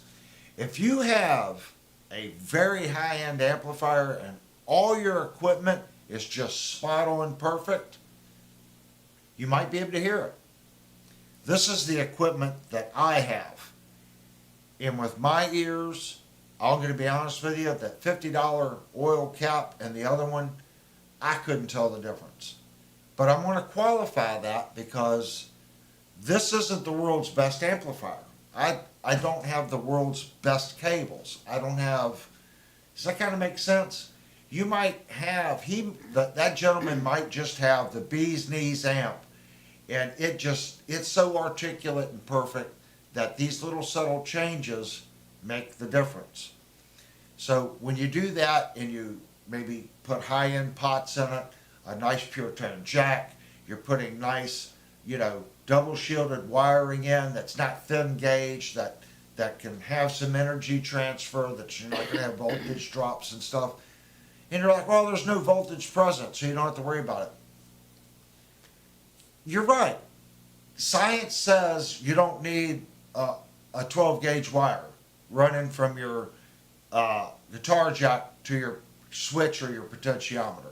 There's not enough amperage and voltage there to justify it. That Jim Jr. has a Wizard 3 neck, right? Yes. It's very, to compare it, this one, and this one,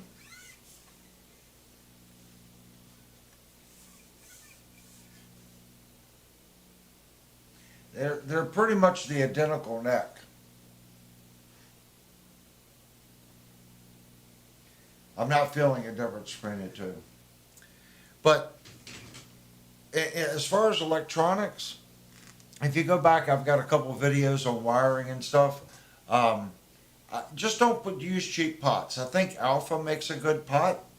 If you want to put Alpha pots in your guitar, I have no issues with Alpha pots. They take heat. You can't. It's well, you can burn them up. You put a 1,000-watt iron on it, and you can burn the pot up. But they take soldering well. They don't burn easily.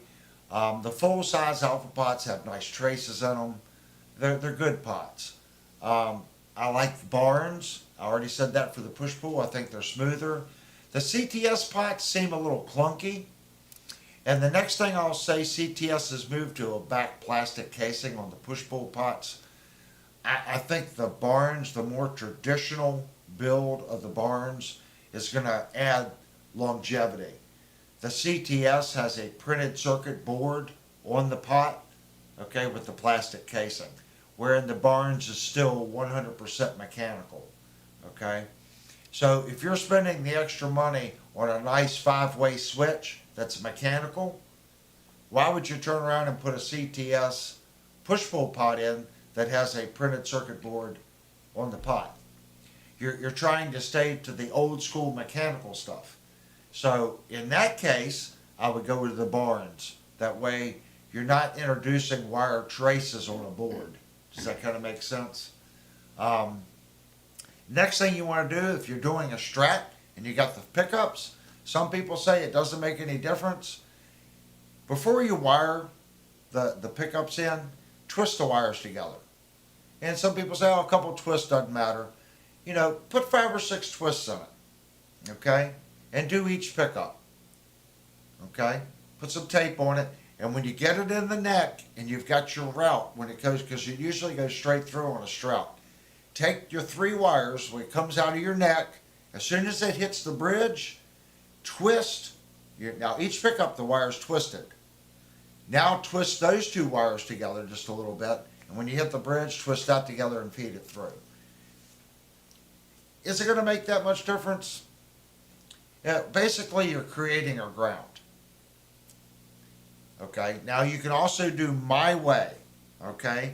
If you're going to shield your cables and bond it to your ground, you could do the exact same thing on your pickups.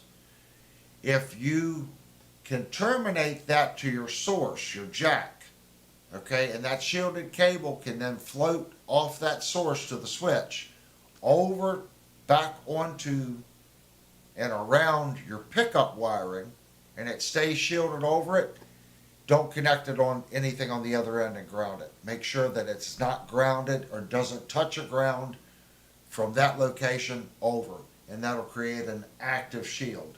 So that means if you're using shielding paint, you're going to need to run that braided cable over it and then put shrink tubing over it.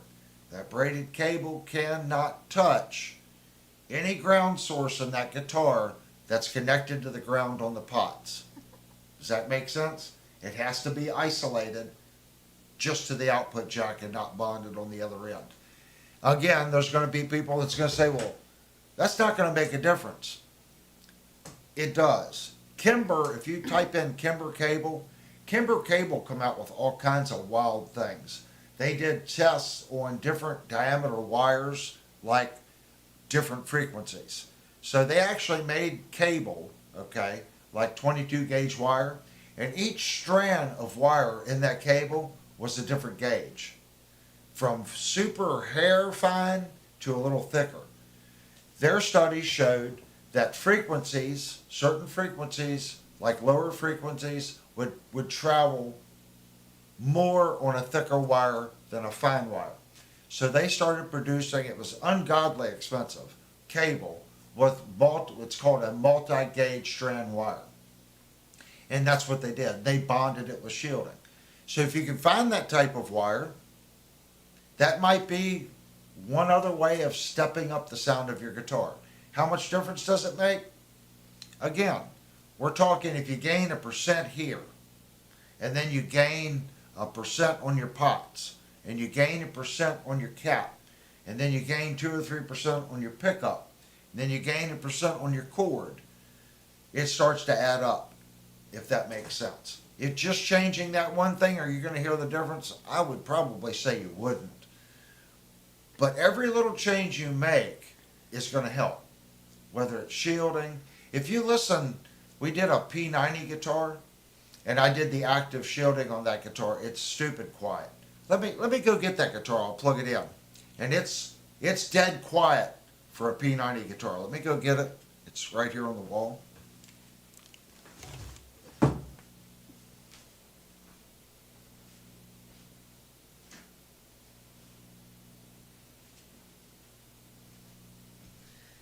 I'm going to grab the other camera and we're going to get a close-up view of this active shield. So here's my other camera, and I'm going to put that camera right here so I can get right up on this active shield. This guitar is wired with the active shield. So I'm going to change cameras. Okay. I'm going to put it right here so I can see. This wire right here, this big black wire, if you notice it comes up, and look right here, that stops. And you see the other two wires coming out? That braided wire stops right where my finger is. And it goes all the way down and into the jack location. See? And I've got tape around that. When it comes around and goes into the jack. Right here. You gotta raise it up a little bit. It's really hard to do. So that's going all the way through, and there's a braided shielded cable in that. It goes all the way over. I know it's black, it's hard to see. But that shrink tube stops right here, and that's where the braided cable stops. You'll also see that the input sources on the pickups are done the exact same way. Okay? Everything is shielded the exact same way. And notice on this ground how I've grounded the pots. This is one wire. See how the wire comes across? That's not two wires. All I did was remove the sheathing and bond it. And it goes from the main ground to this pot, to this pot, to this pot, to this pot. One continuous wire. Birdman wants to know why sell it. You got so much work in that one, Dylan pups and all. Well, guys, again, the channel's here for product information. Okay, so as I do videos on guitars and hot rodding guitars, once the guitar is done, it's kind of one of those things where I just try to get the cost of the guitar and the parts out of it. And then someone gets a fantastic guitar. I redid all the frets on this guitar, redid the ball ends, leveled the frets, did some changing on the neck, recut the nut, put, these are Godo locking tuners, and these are the short ones. These are Dylan Talk Tone pickups. We have a really nice roller bridge with adjustable individual saddles that can be shimmed. Each one of these saddles, let me change cameras again.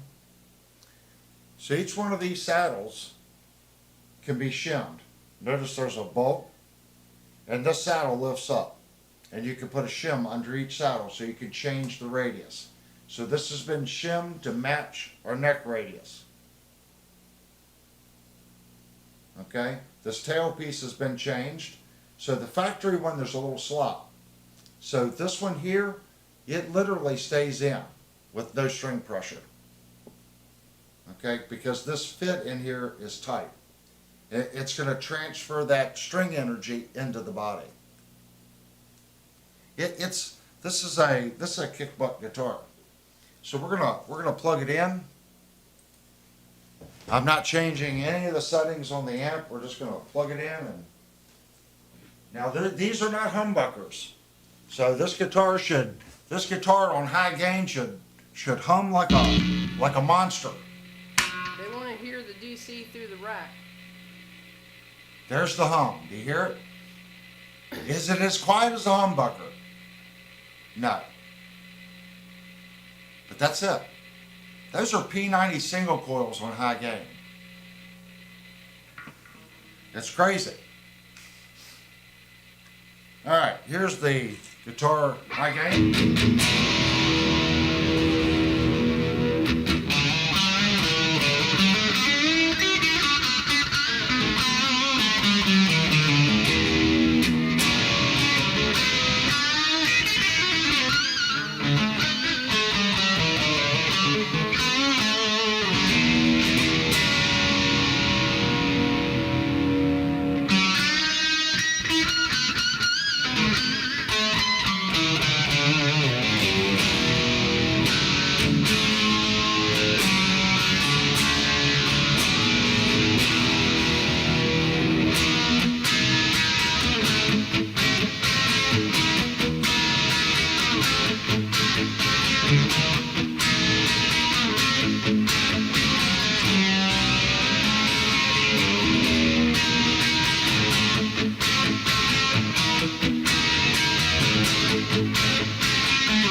All right, let's go up to our center position.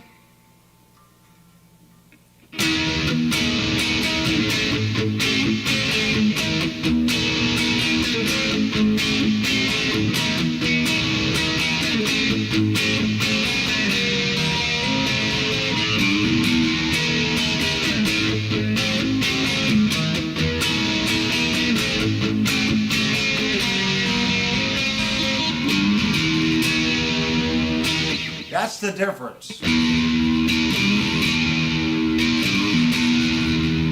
It's got that chime that a single coil has, but it still has the push of a humbucker.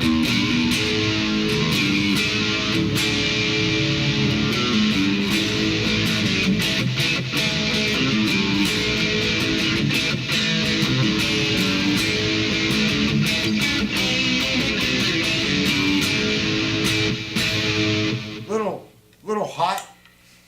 Here's our neck position.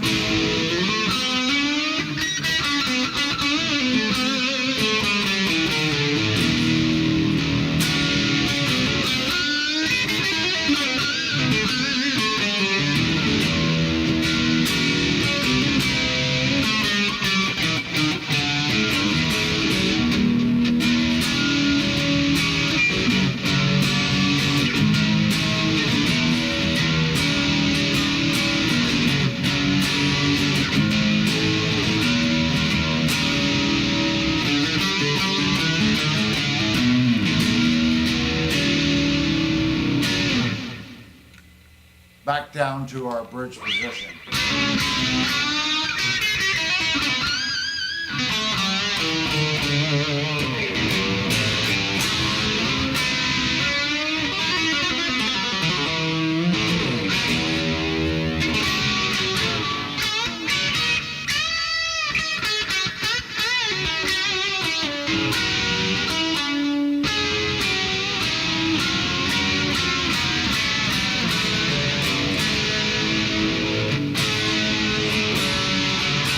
Knocked it out too.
This guitar's got a lot of output for P90s.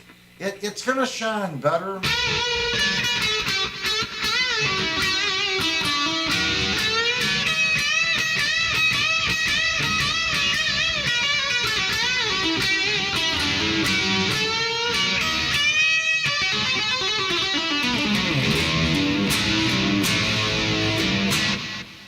switch it over to the Sedano and see what it does on the Sedano channel. Or actually, let's just go to a lower gain on the Friedman.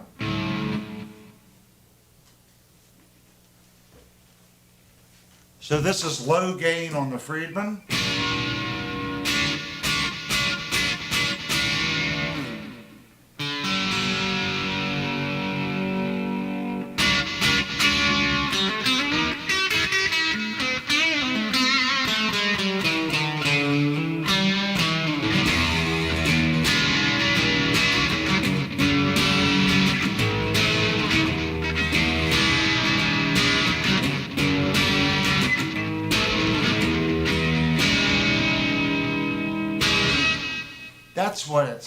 That's what I built the guitar to do, stuff like that.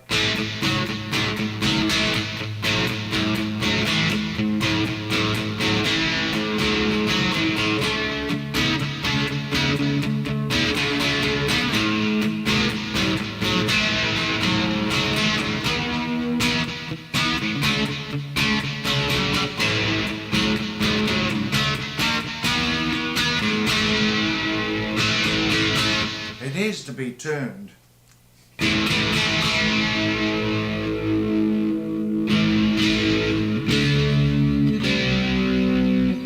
It's out a little bit.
Neck position.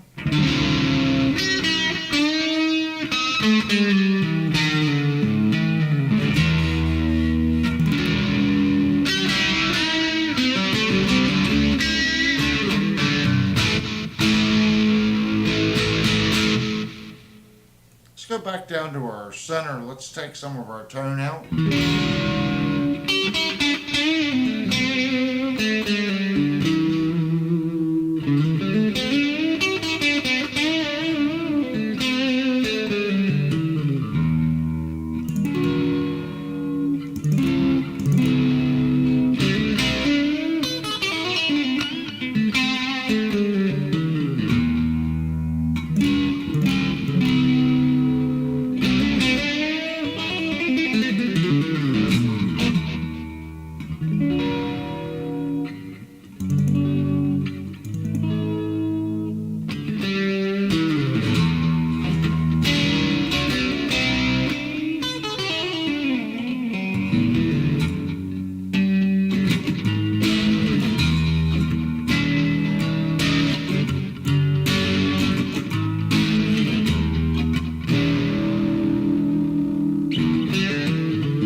Just cut your volumes back just a little bit.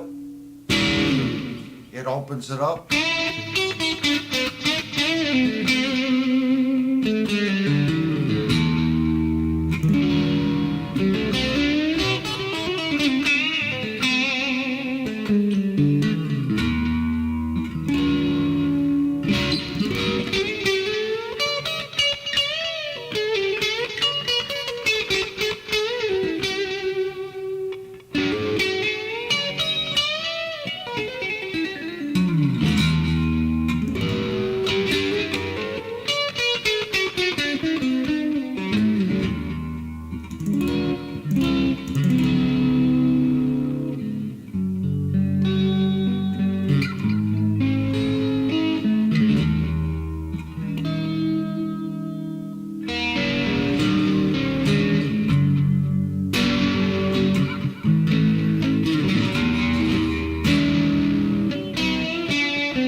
I guess I get a little older, I get into more stuff like that. It just, this guitar just has the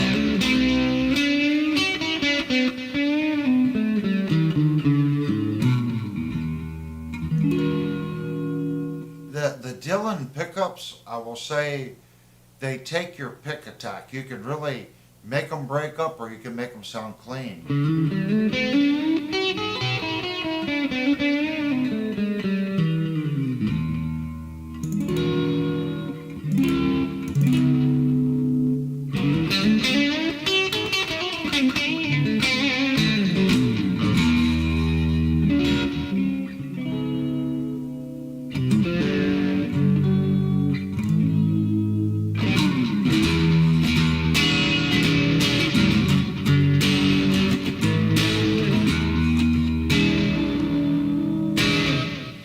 It's got a good sound. I'm over peaking just a little bit on my meters, I see it. But again, play with your tone knobs. Play with your volume knobs. Like we're in the center position. If I take some of the neck out, I'm going to leave the tones alone, just take some of the neck out.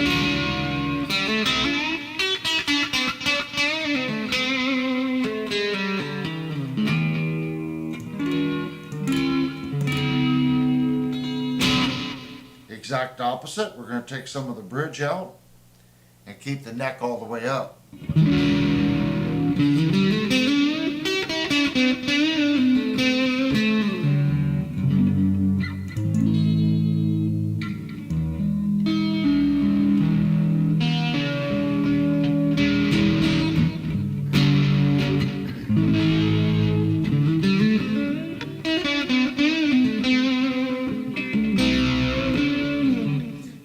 Cranking that volume makes it break up a little bit. Of course, we're on the Friedman side too, guys, so it's going to be bitey no matter what you do. So if we switch over to the Sedano, again, you're going to completely change the sound of the guitar.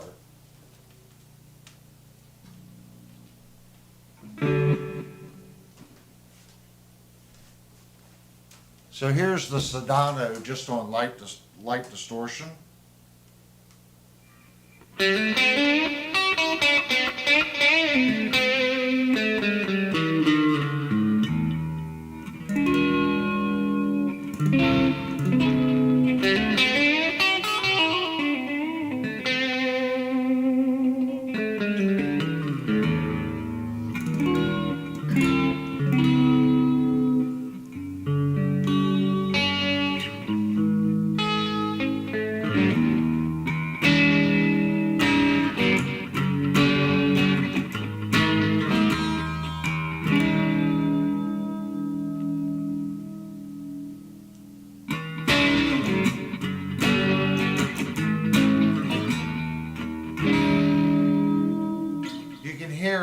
That's what I was saying, an amplifier can really make a big difference, guys.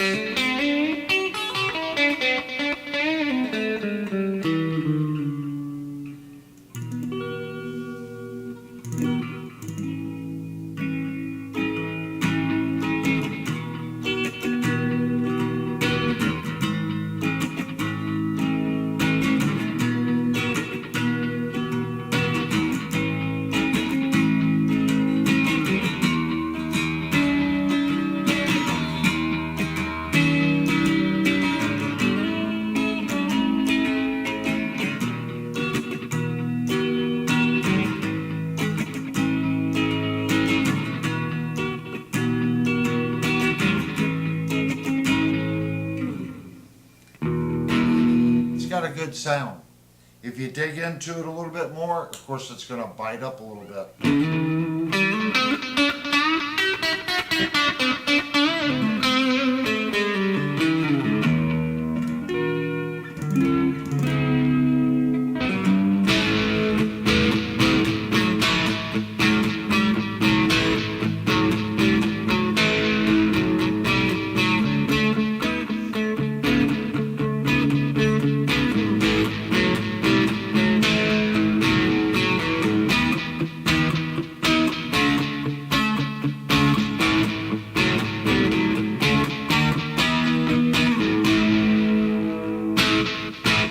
I mean, is that for everybody? Probably not. But I guess I'm getting older, and I like to play a bunch of different stuff. And this one was built to play that kind of stuff that I don't normally play, if that makes sense. It just has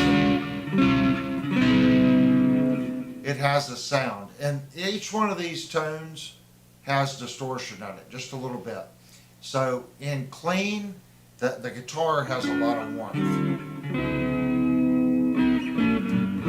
The big debate on the internet or YouTube is which is better, the Seymour Duncan's P90s or the Dylan P90s. I don't know. I like both sets. I'm a P90 fan. I think the Dylans are a little bitier, if that makes sense. The Seymours are probably just a little smoother. So keep that in mind if you're looking for P90s. That's just my opinion. I think the Dylan ones are just a little bit bitery. I'm not saying they're not smooth. They are smooth. But the Seymours, I think, are just a little smoother and less attack feel. When you dig into the Seymour, they're a little less, I guess, dynamic versus the Dylan Talks Tone versions. These seem to be a little more dynamic, a little more focused on how you pick and strum the instrument. And I guess for me, that's what I want. I want to be able to get that attack and that change in feel to the instrument, to the amp. Let me take these off, guys. I'll put this guitar back up. We'll get back to high gain.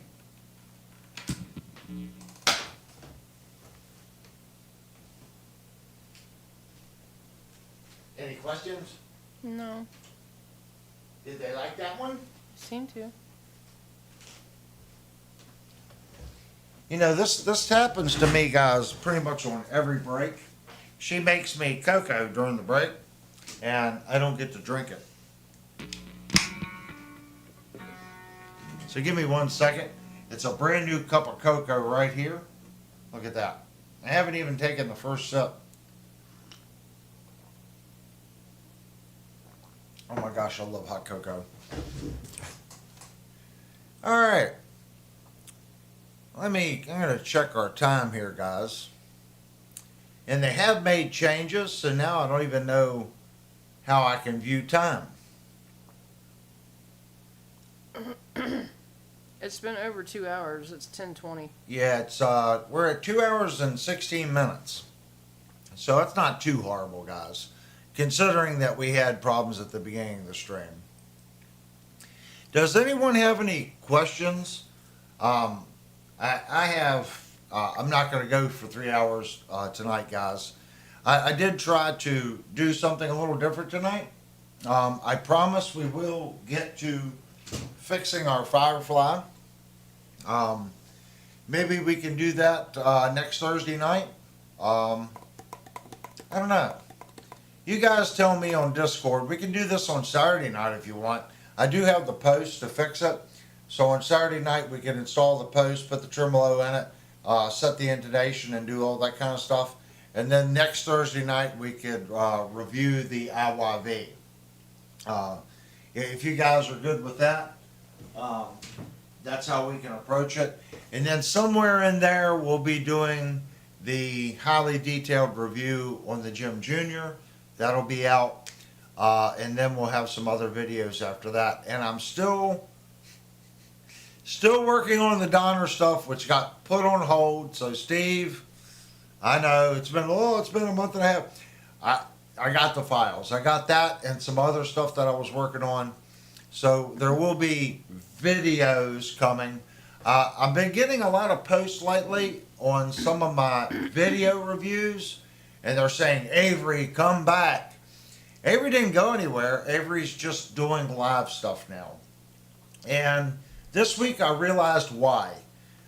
It takes so much time to record it and so much time to edit it. Is it better? I'm going to say it is better. Okay, because if I make a mistake, I can fix it.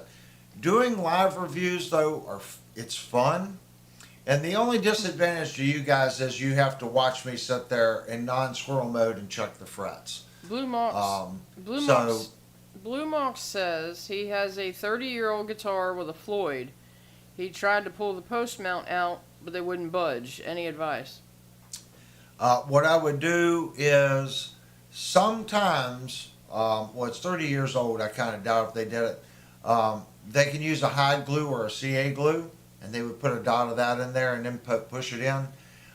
If you've got a high-powered iron, put your iron on it and get it hot. Okay. If they used like a chair lock, basically, if you don't know what chair lock is, it's a carpenter's trick. Okay, to build chairs, you bore the hole and you've got the pin that goes in it. Well, it needs to be able to compress together. So when they're building the chair, they dip the end of the pin in chair lock and then stick the chair together, and it basically swells the wood. So a lot of guitar manufacturers would do that. They would put just a little bit in a Q-tip down in the hole and then drive the insert in. So get it good and hot, just like you would a fret. Okay, and then put the post down in the guitar. You're probably going to damage the post, but if you can, use the tool that you use to pull knobs up with. The problem with that tool, when you get it in there, you can only move it 1/16 of an inch at a time. And you're going to put a piece of rubber or a block under it, and you're just going to pull up on it. If they're stuck, you're most likely not going to be able to do that. You're going to have to put a piece of wood and then a claw grip hammer in it, and don't pull all the way up. If it moves, move it 1/16. The reason for that is when your pin is here and your body's straight and you use a claw, it's going to want to pull the insert out like this. So when it does that, it's going to want to chip the body. So as you pull up on it, keep the fulcrum, the angle part of the hammer, even. So it's pulling straight up on the pin all the way up. He said But he's. I would take an iron, get it really, really hot, put the nut all the way in it, and use the claw inside the fork. You're going to destroy you're going to have to replace it no matter what, because the claw is going to damage the knife edges or the surface in the bolt. But I have had success heating it. If that doesn't work, you're just going to have to vibrate it, if that makes sense, like this. They make like little impact units that'll vibrate, that'll pull it, but you got to pull straight up. If you could create a vibration and then pull at the same time, that'll do it. I don't have any advice on doing that. Usually if I heat it and put a claw hammer under it, make sure you protect the body of the guitar, and don't pull up too much. Remember, you want to keep that pin coming straight up. Once it moves, it'll be free and it'll be okay. It'll pull up easier. It's just stuck right now. He said he wants them gone. No problem. Oh, yeah, I would try heating them with an iron. Like I've got a Weller downstairs. It's a 250 watt. The only time I really use that is to heat frets and pull stubborn inserts. And it gets stupid hot. I think it was actually designed to do stained glass, to melt the solder in stained glass. Because when it came, it had a great big like flathead screwdriver head on it.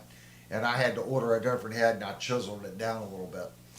So crank it, if you've got one of the, like a Weller that's got it, crank it up to like 800 or 900 degrees.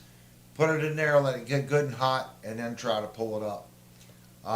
The issue is, the best way is to pull the nut out, get the tip of your iron down in the insert like that, and let it get hot, and then thread your post back in and then pull.